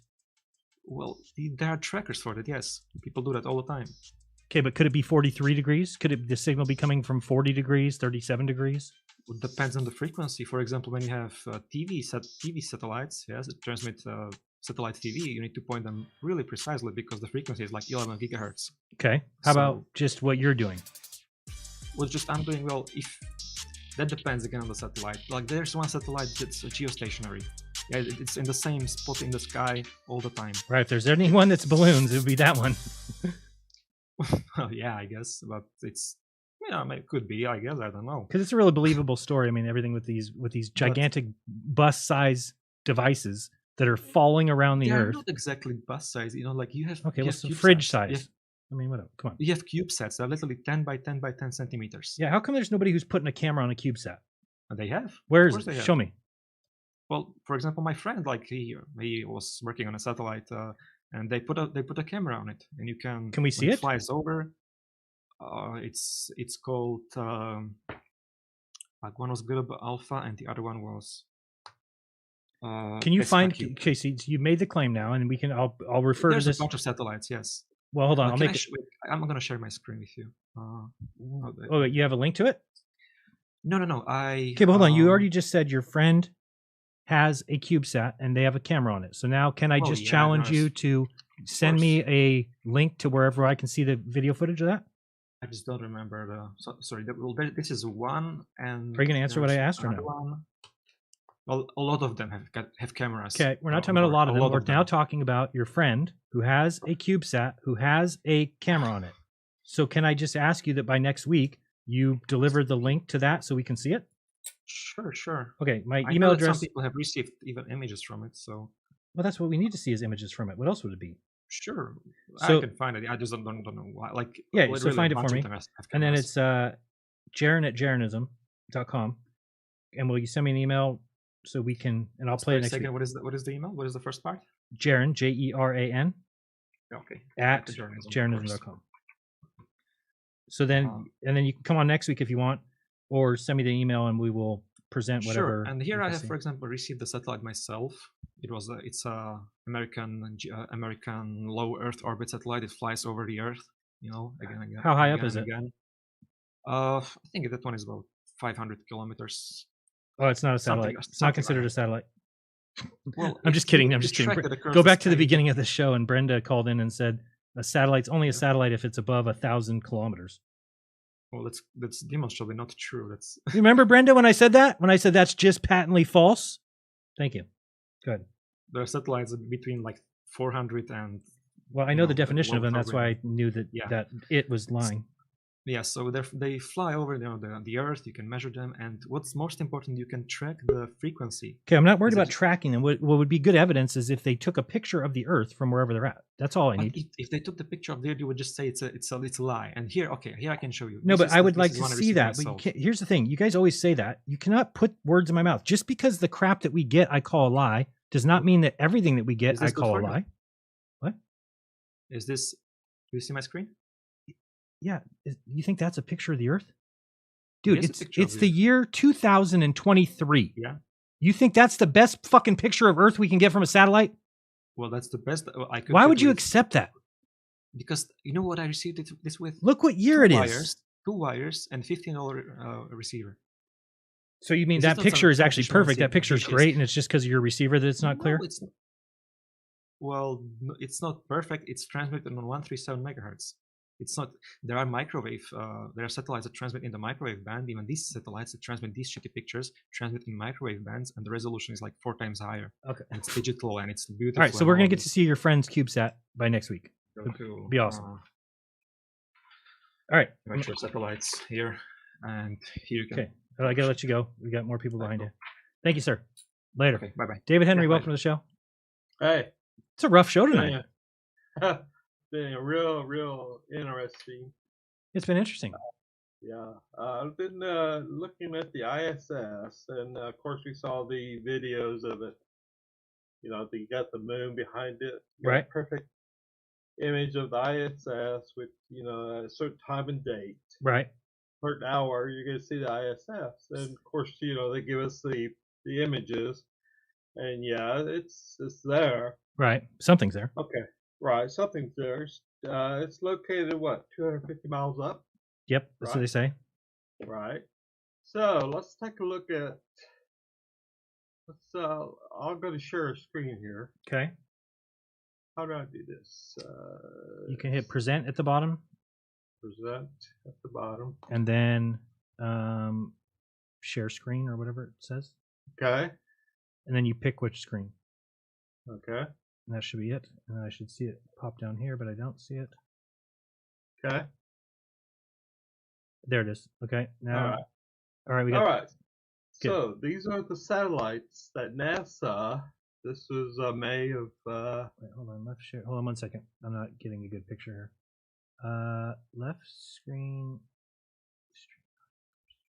Left share screen.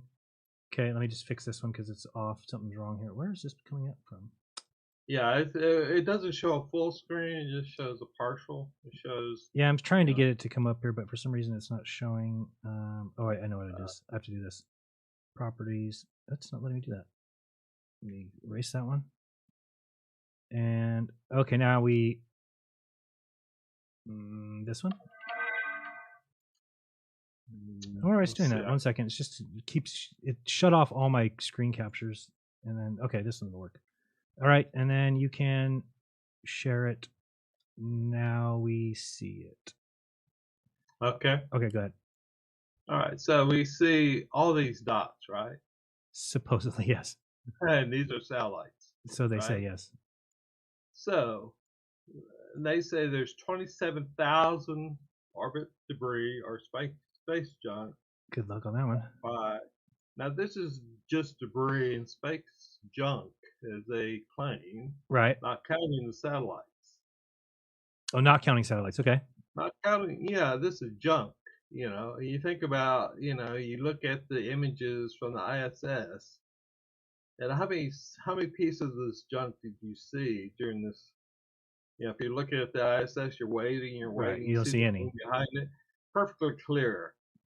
In fact, show me any space junk from any image that you show showing the moon as the backdrop. No, I haven't seen one.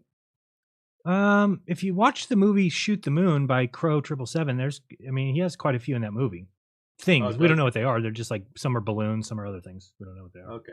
But as far as space junk, I'm not sure any of them are. I just thought it was a little strange that they're talking about these here is this one image of an ISS just zipping by. Mm-hmm. And, some people have this, you're looking at for maybe an hour or so. And, it's just ridiculous what they're claiming. Yeah, and there's just nobody in it, whatever it is.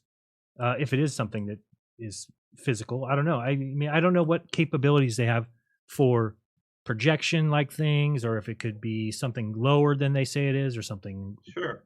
There's too many things that it could be. But it's their baby. It's their most prized possession. They love the ISS, so it's their go-to. So it is. If it is a deception, it's going to be one of their better ones. So we have to dig in deep. But I think that if people go to that transit site, they'll realize that it is something that we should address, whatever it is. I agree. Yeah. So that's basically, I just wanted to, share that and just. All right. Well, thank you. How did I get out of this? I don't know if I screwed up. That's about it. I just wanted to share that, and it's been a very good show today. I've been enjoying it. So. It's been a little fun. It's been fun. I haven't been able to look at the chat much. Hopefully everybody's in good mood. Is that Liam? I don't think that was Liam, but it could have been. But I don't think so. Okay. But we'll see. We should make bets on whether or not we will see the photos from the CubeSat next week. I'll tell you what. I bet. Yeah. I think I'm behind you. I have a. Yeah, I agree.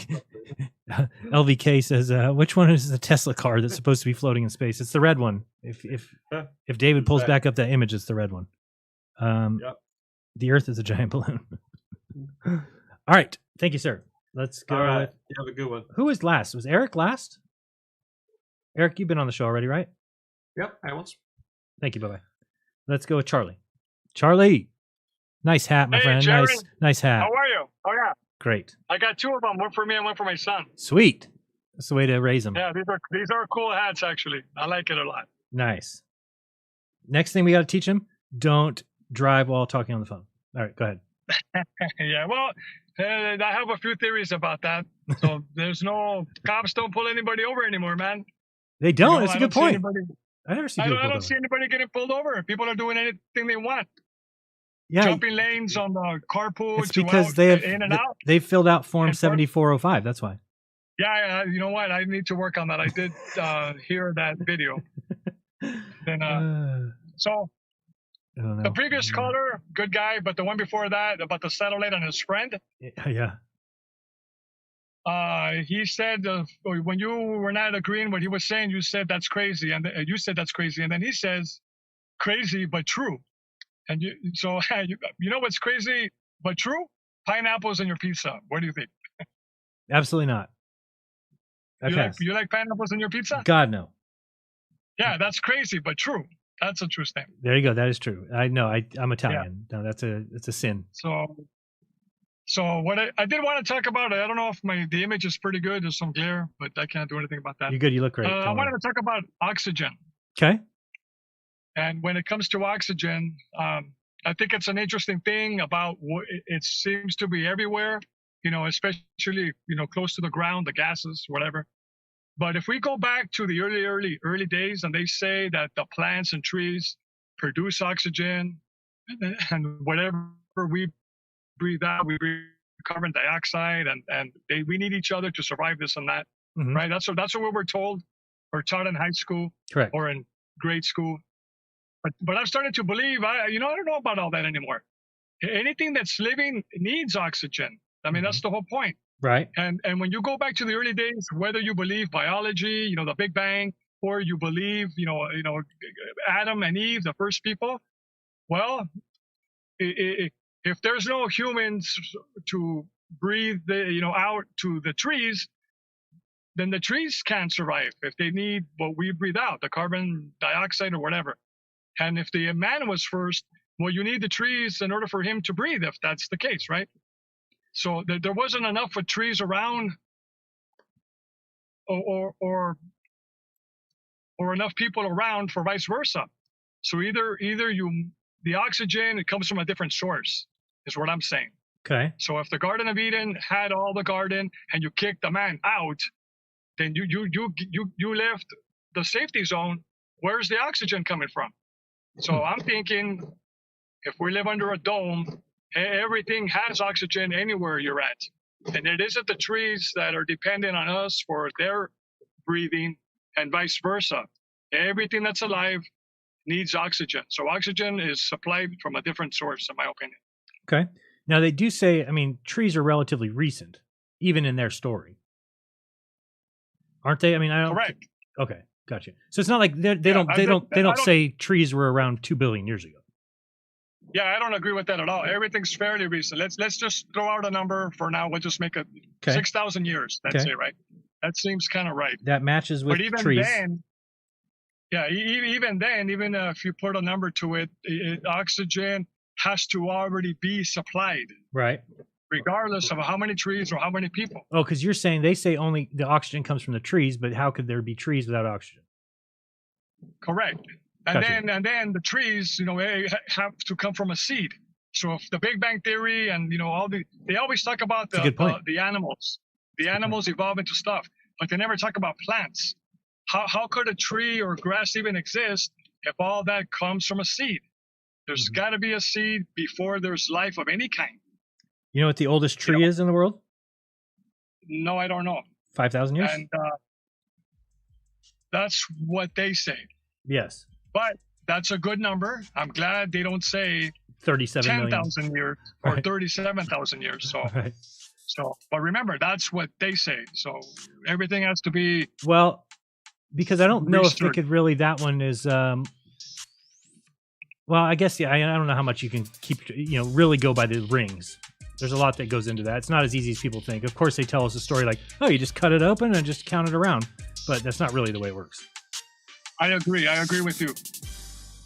Okay. So that's all I had. Just for other people to kind of think about it. I like it. Think about the oxygen and you're the reason. The gases and you're the reason for the show, by the way. You're the reason for the show because every time you call in, you have some new profound idea that makes me have to go and research it, which is the point that we want those things. This is the thing that society tries to steal from us is people being able to throw shit against the wall and see what sticks, because that's how every single thing that was ever invented came about, is because somebody tried something. Nobody invented anything by sticking to the mainstream and reading out of a physics book.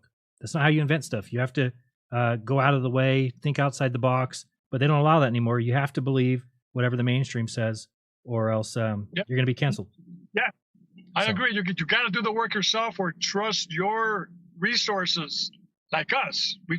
Everybody's trust each other in this group, but somebody's lying. That's the whole point. It always ended. Yep. Somebody's lying, and it's up to us to figure it out if we care. That's it. Well put. Hey, thanks, Jaron. Cheers, everybody. Peace. All right. Peace. We are without guests, so we will wait a couple minutes and I will look at the chat. Let me see if I can get a screen up there that's a good chat looking screen. Let's see which one. Let's turn. Well, we'll go to this screen. I know what we'll do. We'll go down to this one because it's fun. Ready for this one. We can go there for just the chat. Let's see how it's looking. All right, I like it. I like it. It'll work for now. Episode number 30. The logo's up there. I like it. And now if I add the YouTube chat, then I can look at it that way. YouTube chat. We're going to add YouTube chat. I don't know if I like the stars or without the stars. What do you think? I don't know. I'm in between about that one. Wait, what? Oh, scene. I want to add YouTube chat. This one. Click. Okay. Now if I click somebody over here, boom. Beautiful. Okay. That's working. That's ready to go. And remember, if you become a member right now, I believe it'll work. If you become a member, you get to see the most fantastic moment in history, which is Buzz Aldrin. Oh no! Oh, right in the head! They killed him! They killed him! They killed him! All right, let's bring it up. Achilles, thank you very much. Says thanks very much for a night full of laughs. That was kind of an enjoyable one. A lot of strange ones as well. We've got. There are trees we mistake as mountains. Trees are ancient. Okay. We got Ashley G. I don't think the sun makes stuff grow. Last summer we had a drought and the plants looked awful. Finally it rained for 2 days and tons of big bleeding heart plants and other plants grew more. All right. Where the F are these numbers coming from? Those trunk rings are not carbon dating. That's just a claim. There's just not a lot of proof around. You notice? Yeah, your search for truth will be kind of. Oh, sorry. Yeah, no, you're not seeing these. I'll put them over there. There you go. We've got Ashley G. In these 2 days, then the whole summer. Chicken comes first. Who lays the egg, and who cares for it? Yeah, that's why there had to be some creation event. I would think.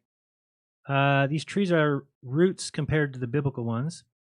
I got really high last week and convinced myself that we were actually upside down, and heavy things are actually light and floating to the top, and that's really high. That is very, very high. Much love from Baptista Barabbas. Is that like Barabbas? Like, oh, you're still alive because they hung Jesus instead. Way to go, Barabbas. Way to go. David Henry, 99.9999% of all trees are 4,200 years or younger. Did you know that the Noah flood event occurred 4,200 years ago? That might be true. It does seem that the trees are all about that age. I listen and trust what my gut tells me is true. Worked good for me this far. I didn't do that until recently, but now I do that and I feel much better. And I feel like it's much easier to account for your life at the end of it if you have to, or to explain things when you believe what you believe for the real reasons, not just, these guys told me to believe it. I don't know why these ones aren't coming up. Well, that's fine. How about this one? Okay, we got that one. How about Achilles 7? Thanks, Jeranism. This has been a great night. Full of laughs. You're welcome. And we're going to keep going. Let's see. Without the stars, make it NASA realism. You want to go no stars? All right, we'll go no stars. There's no stars there. Is there? No. No stars. Anyone grow plants? Something's off here because just growing plants, you see what they need. Sorry, I was looking at there. Come on, we got one person wants to become a member. One person. I gotta look at these super chats too. 1 second to look at that. God came first, not the egg or chicken. Very good. I agree with that. Wait, why is the flag moving? It's because it's made of tinfoil, and like when they left it, it was still like twisting its way down the hole. Don't ask questions. A lot of the oldest and largest trees were cut down, just leaving stumps behind. Certainly looks like that. Certainly looks like that. Crazy Buzz is 93 this year. Well, he's not going to take many more years if he's taking chair shots like that. I got to do one more. Just because it's fun. Oh, no. No, don't do it to him. Oh, Buzz. Oh, he's dying. He had another bear. All right. Can chicken lay eggs without a rooster? No. I think pressure and electricity make plants grow. Pressure and electricity. Huh. Well, it certainly is weird that you can grow plants indoors with lights. That's weird. Okay, I'm not going to make comments on that. I'm not really sure how they explain that. What if I thought that the photosynthesis comes from, and nobody can explain that either. Talk to somebody who thinks they know science and just say these words. Explain photosynthesis and watch them melt right in front of you. Fabergé came first. That's true. Pete Thomas knows what's up. Sub to your channel. I just saw somebody, now I lost them. Jaron, have you ever done math, maybe geometry or something, around the east towards the equator theory to see if there's any hidden land? The theory is fascinating. Have you ever done the math, maybe geometry or something, around the east towards the equator theory to see if there's any hidden land? No, I don't know if it could be used for that, but maybe. See anything else? New to true Earth ideas, Globers, incompetence drove me here. Good. Now I can't unsee it. Lost time. This is the biggest thing that people don't realize is once you see through this, you can't go back. So that's why they're like, oh, well, what, if the ISS, are you going to admit the Earth's a globe? I'm like, no, never. There's too many things wrong with it. And I'm not going to believe something that says that I'm flying at 2.1 million miles per hour. Ever. Unless I'm going 2.1 million miles per hour. Which you can't. So, again, to me, it is a mathematical playground. It's a mathematical theme park. Yes! We got somebody. Mari Dre in the house. Oh, no. Get off the screen. Cat Lady Forever. Thank you very much. Oh, I know her. That's Lori. She's one of the big NASA comedy fans. Thank you for becoming a member and for knocking off the head of Buzz Aldrin. Again, one more time, just because it's too much fun. Oh no! All right. See what else we got here? Oh, I love Jaron. Thank you. It's very nice. NASA is the largest consumer of helium balloons, right? But you saw how upset people get when I say that balloons are all, or satellites are all balloons. It is not true that balloons are all satellites. I'll put that on my reputation. Cops wear body cams, but not astronauts. They've got too many things to do. They gotta when they do the water bubble and then they spin it around. I've seen that a few times. Let's see what we got here. CubeSats are attached to solar panels and a balloon. All right. He's probably had the jab. Maybe. What else we got here? We got, wonder if you could use LiDAR to see if there are any roots up under the stump. You can cut the top off and get rid of those roots. I don't know if that's for me. Yeah, where's NASA's body cams? Good question. Right, and they are our space agency, even though people say, I don't know anything to you, flat earthers. Well, there's no difference between me and you. We both pay taxes, so they get the same. So we should be able to make a request like that. And we should be starting to picket NASA in front of their buildings. We should get on the news constantly of just picketing with signs that say space is fake. Elon Musk has no hair. Bill Nelson is actually the crypt keeper. That kind of stuff. We've got just don't skim. You'll know why. Okay, I'm not sure. Not only balloons, they also use high altitude pseudo satellites. Can Google it up. Don't tell me. No such thing as that. Pseudo satellites? Uh-oh. Maybe finding something out right here. Pseudo satellites. Oh no, they killed him! They killed him! Who was it? RJ, thank you very much, RJ. That's too much fun. Pseudo satellites. When you guys become members, you get all the shows, in perpetuity, meaning you watch them after. Pseudo satellite, atmospheric satellite. United States usage abbreviated Atmosat or pseudo satellite is a marketing term for an aircraft that operates in the high atmosphere at high altitudes for extended periods of time in order to provide services conventionally provided by an artificial satellite orbiting in space. Atmospheric satellites remain aloft through atmospheric lift, either aerostatic. What is aerostatic lift? Okay. That's just through gas. I never heard that way.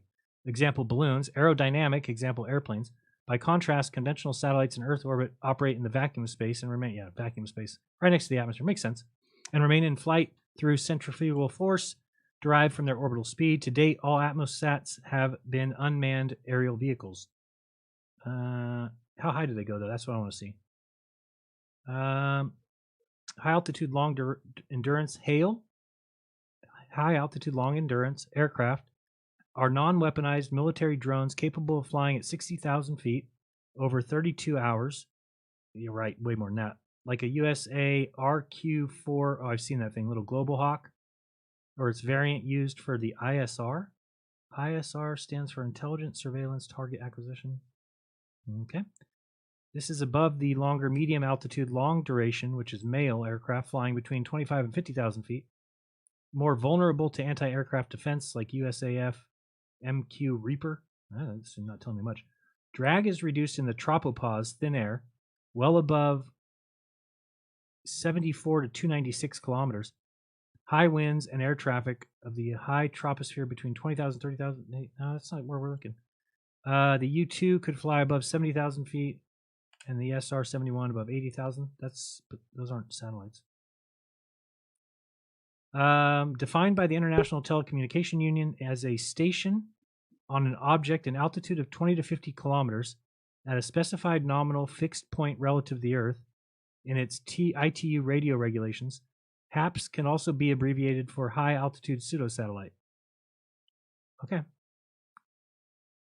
I mean, this is right here. I'm just reading this. In 1983, Lockheed produced a preliminary study of solar-powered aircraft. So, I mean, they've had solar-powered craft for 30, 40 years probably up there. They can stay up there for years. I'm not going to tell you that. That's why when they show you that one little airplane that always lands with nobody in it and they make a big deal about it, it's because that's how they throw you off the scent. Then you think that's the only thing that's up there. In July 1996, the USAF Strike Force report forecasts hail UAVs maintaining air occupation with 24-hour flights. The Defense Airborne Reconnaissance Office made demonstrations of long-endurance UAV craft. In 2002, published a preliminary reliability design of a solar-powered high-altitude, very long-endurance unmanned air vehicle by G. Fruula. Never heard of this person. The European Union Capcom project aimed to develop hail vehicles. Well, I know that they can. Just, who's this person? G. Fruula. Okay. Don't know who that is. But somebody who's invented this, I want to find out about them. Knock it off. Give me just G. Fruula. G. Fruula. Let's see. G. Fruula. I don't see anything about this G. Fruula. Stop making up names. One of the funnier things I ever saw on Saturday Night Live, just reminded me, it's February, so it's the time to tell this joke. It was Tim Meadows playing O.J. Simpson, and O.J. Simpson's sitting on the stand, and they're asking him, "Sir, do you know Black History Month?" He's like, "Yes, I know about Black History Month." He's like, "What month is it?" He's like, "Oh, I know that. It's easy. Black History Month. I know about it." And he's like, "No, tell us what month it is." He's like, March." He's like, "No." "April." "No." "May." "No." "June, July, August." "No, sir, you're just going through January." And he goes, "November, December, January." He's like, "No, sir, you're just going through all the months." He's like, "Then what is it?" He's like, "February." He's like, "February? Now you're just making up months." It's fucking hilarious. Now you're just making up months. Remember when Saturday Night Live was good? Remember that? Those days? It's hard to remember. It's a long time ago. I don't see any G Frulas. Wait, DOAJ? What is this? DOAJ. Numerical experimentation validation of thin wall composite boxes structured method. Okay. Huh? I don't know. All right, we got to go back to the phones. It looks like people are trying to call in. These are the last two. We've got Theo Kirkley in the house. Sup, Theo? Hey, Jaron. Can you hear me okay? Great. Cool. I don't want to put my camera on because I have a double chin, and also there's not a lot of light where I am. Anyway. Okay, thank you for the update. I always want to talk about. You could have just said the light part though. Think about it. Oh, that's true. Yeah, Yeah, I think would have that's worked. like my autism or something. Yes, it's But, also part of manifesting. You want to be careful there. Oh. Yeah. Yeah, that's something I got to think about. Yep. That's an interesting thing. Everybody does because it's very important. Go ahead.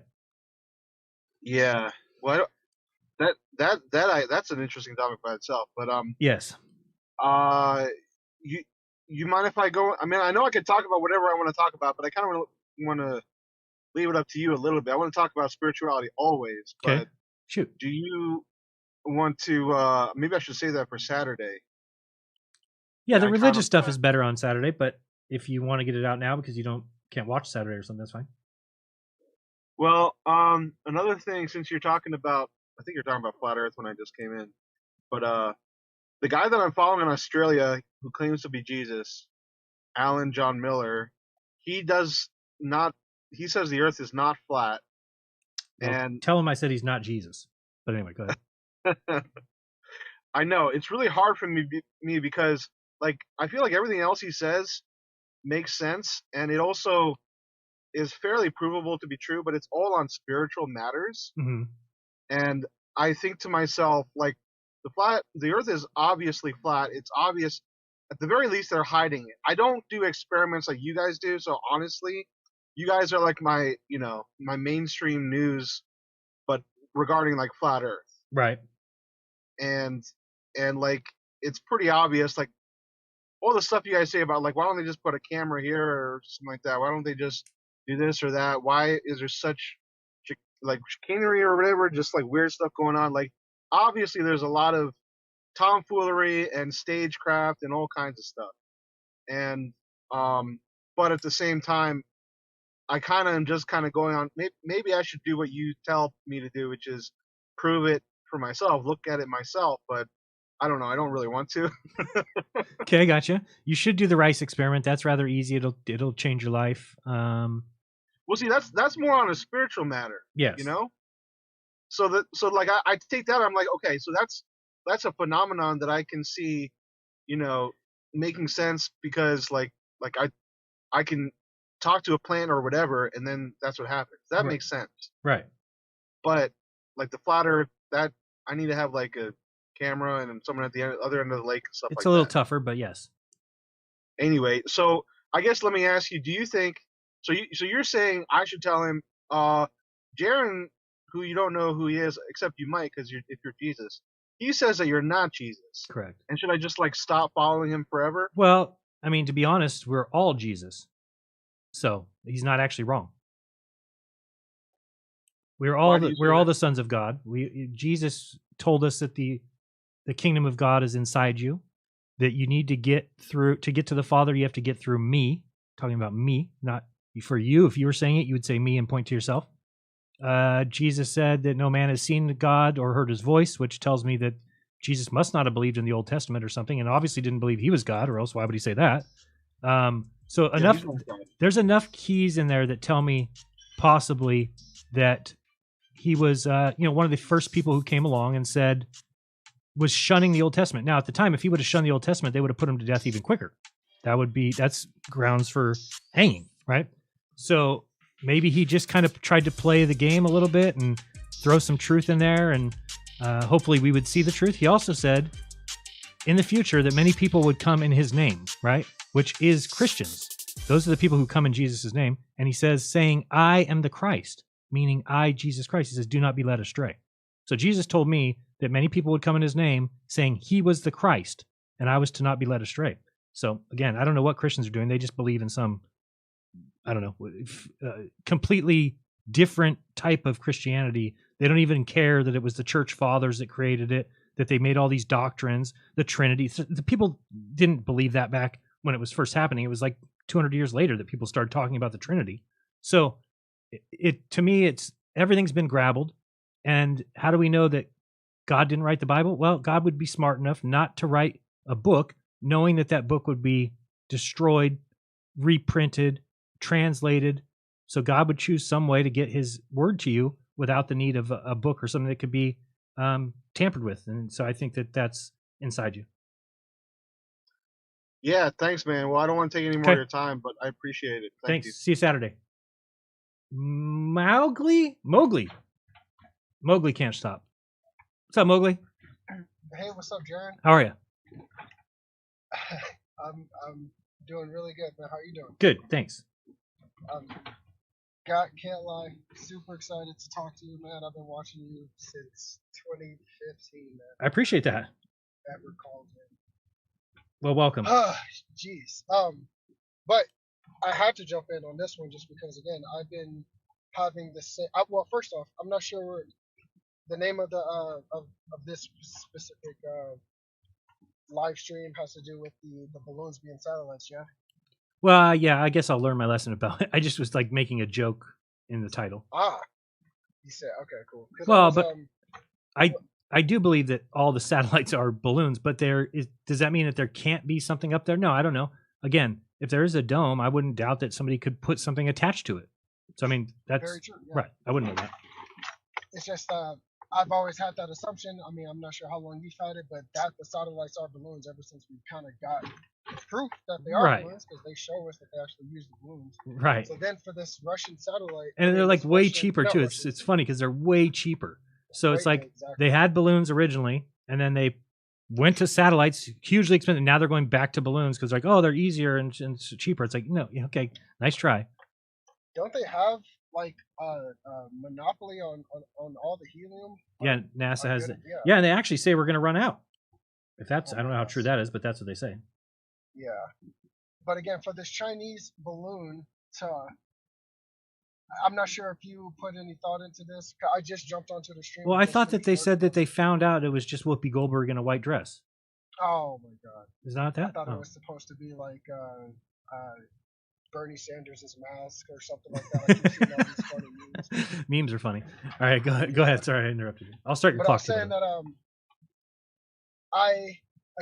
whenever you actually look up high altitude balloon satellites, the exact image that you get of those is what this Chinese satellite is. Except this is like the first time that I've actually seen what they claim to be a satellite, like in real life. Every other satellite image that we ever see is CGI, and if you look at the balloon, it's the satellite. I'm like, this is the.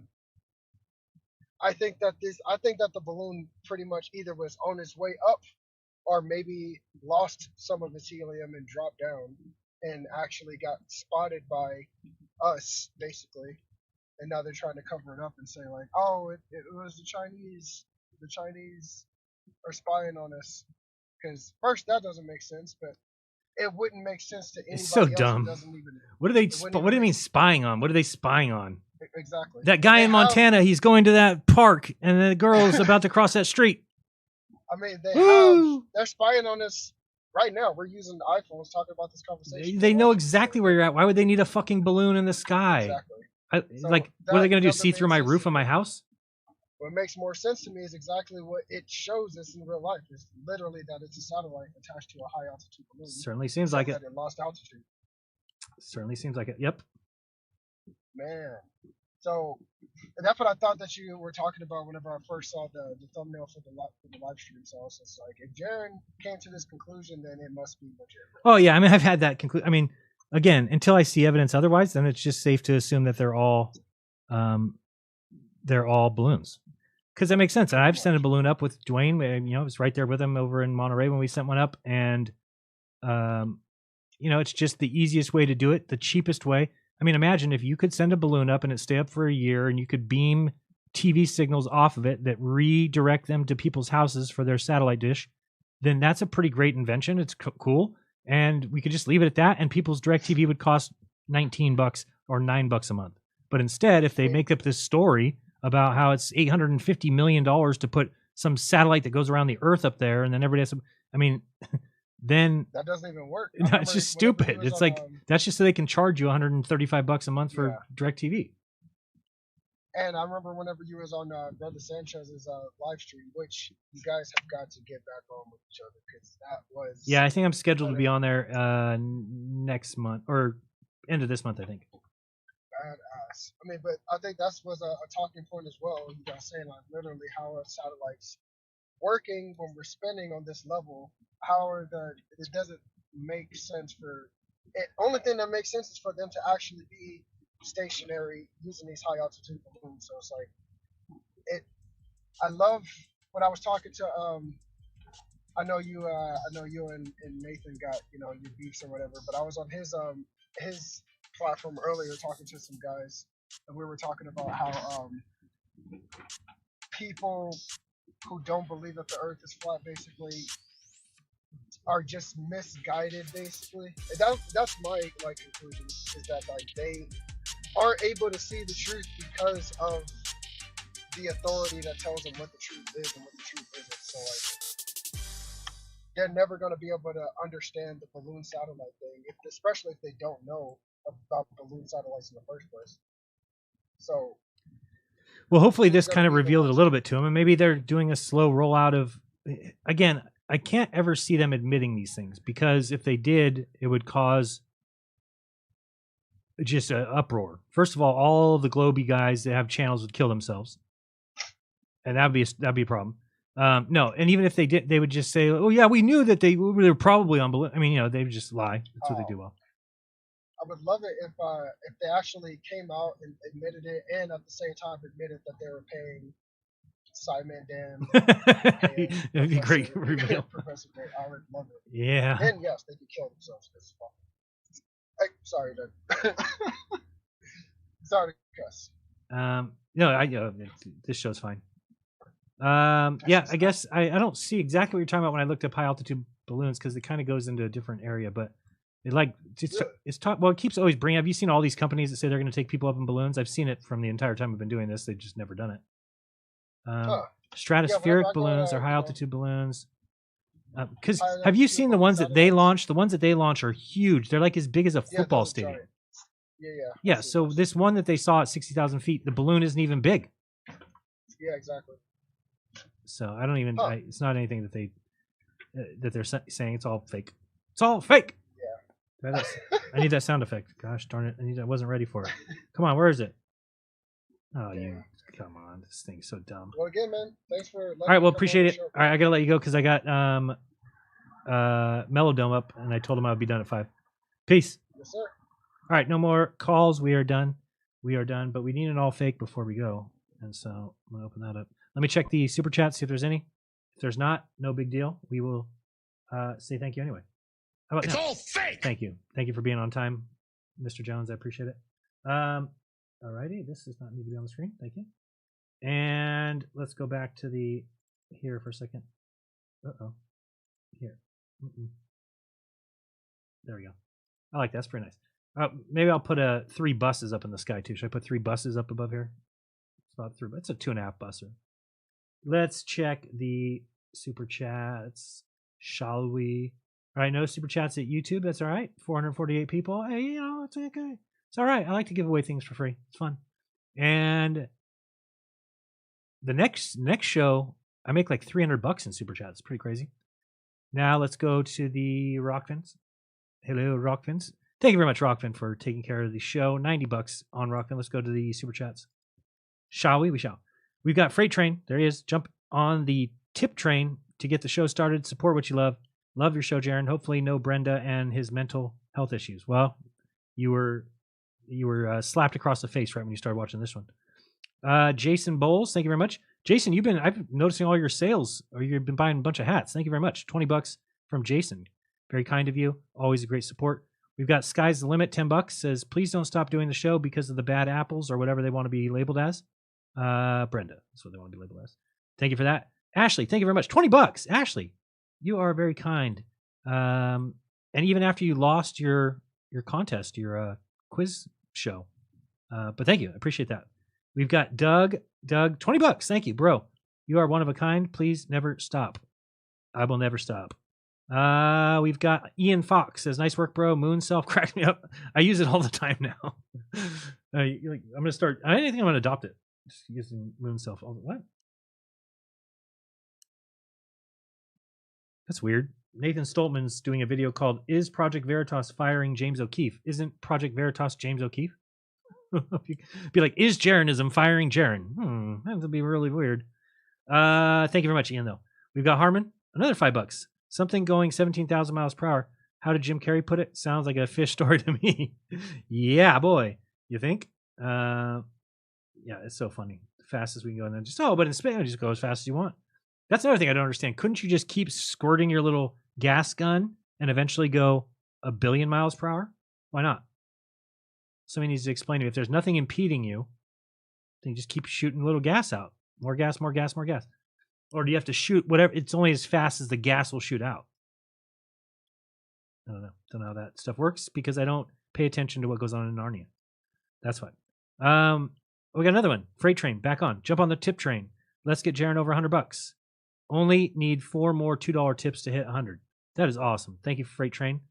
And see if there's anybody over here last second over at the YouTubes, or we'll be out here. Email me, please. Oh, that's somebody else. Project Veritas has a board of directors. I did not know that. Jaren, the 10% shill. It's not 10%. It's like 8% and going down. Oh, Indiana Jones says 10%. No, it's not. It's too high. That's high. Too high. Jaren is 90% true tone. What is the 10%? I don't know. I don't know what the 10 is, but it certainly should be on the truth side. That's for sure. And it looks like everybody. All right, cool. Go have fun. Go to Melodome. Wait, are you started yet? Shouldn't you be starting? Or are you starting right after I'm done? Oh, I didn't put your code in, but I'll do it next time. Because at the beginning of YouTube videos now, we can actually put an address or a YouTube video that you'll go to when this is over, I guess, rather than something Loserville. And he's going to start right now, I'm sure. Yes. You're working with McToon, of course. Yeah. And then we talked about it before the show. I said, come on, just if you give me the apology, then the next day I'll go do another experiment. I'll say interesting. You make fun of me. It's fun to work together like that. It's your idea of Jesus. My idea of Jesus. That's the 10%? Oh. Well, again, really, if you think about it, I'm telling you a story about who I think Jesus was, and there was people 2,000 years ago that are telling you a story who they think Jesus was. So really, does one of us have more credibility than the other? That's up to you. If you trust men in dresses, then clearly those guys have more credibility than me. If you prefer your men in pants or not wearing any pants at all, just saying, I'm probably your better bet. 420 in chat. Nice. All right, we're all good.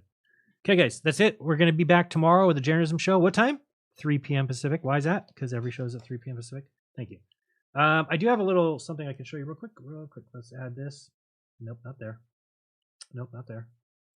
I hate the new OBS. Why did I update?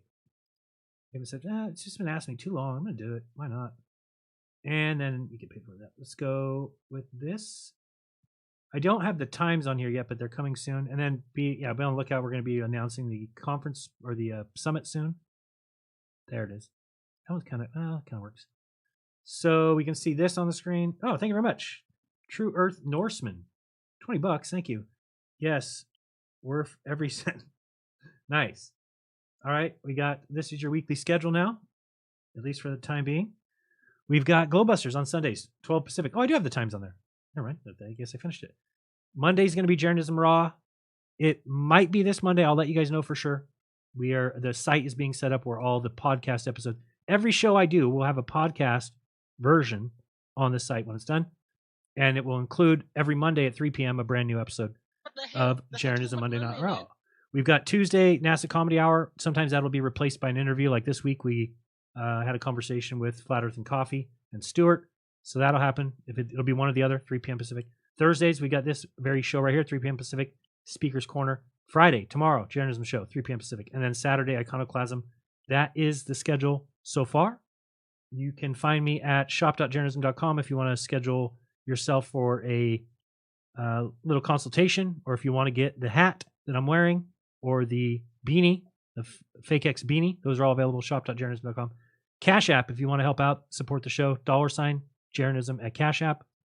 Or you can go to buymeacoffee.com/Jeranism. All right. Much love, guys. There's the link to Melodome. He just put it in the chat. Head over there and have fun. All right. I remind you, please do your own research. When you do, you'll never again believe all the bullshit you've been taught.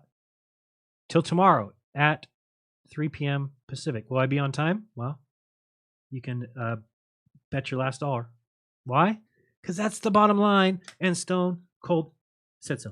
Till next time. This has been Jeranism. Wait, and Alex Jones. Alex, remind me, what do you think about the... It's all fake! Just making sure. All right. Till tomorrow. It's been fun. How many minutes late will I be tomorrow? 0, 0, Okay. 0, 0, 0, 0, 0. I agree. Till next time, this has been Jeranism. Peace.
stop. Scammer time. I am Nathan Oakley, and I am always right.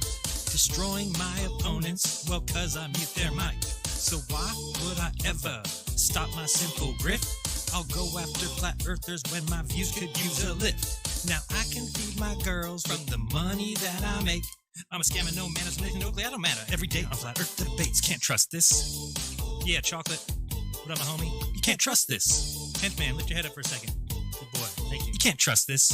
Golem, nice morning show this morning. What was it? 3 viewers? Nice. Game inside.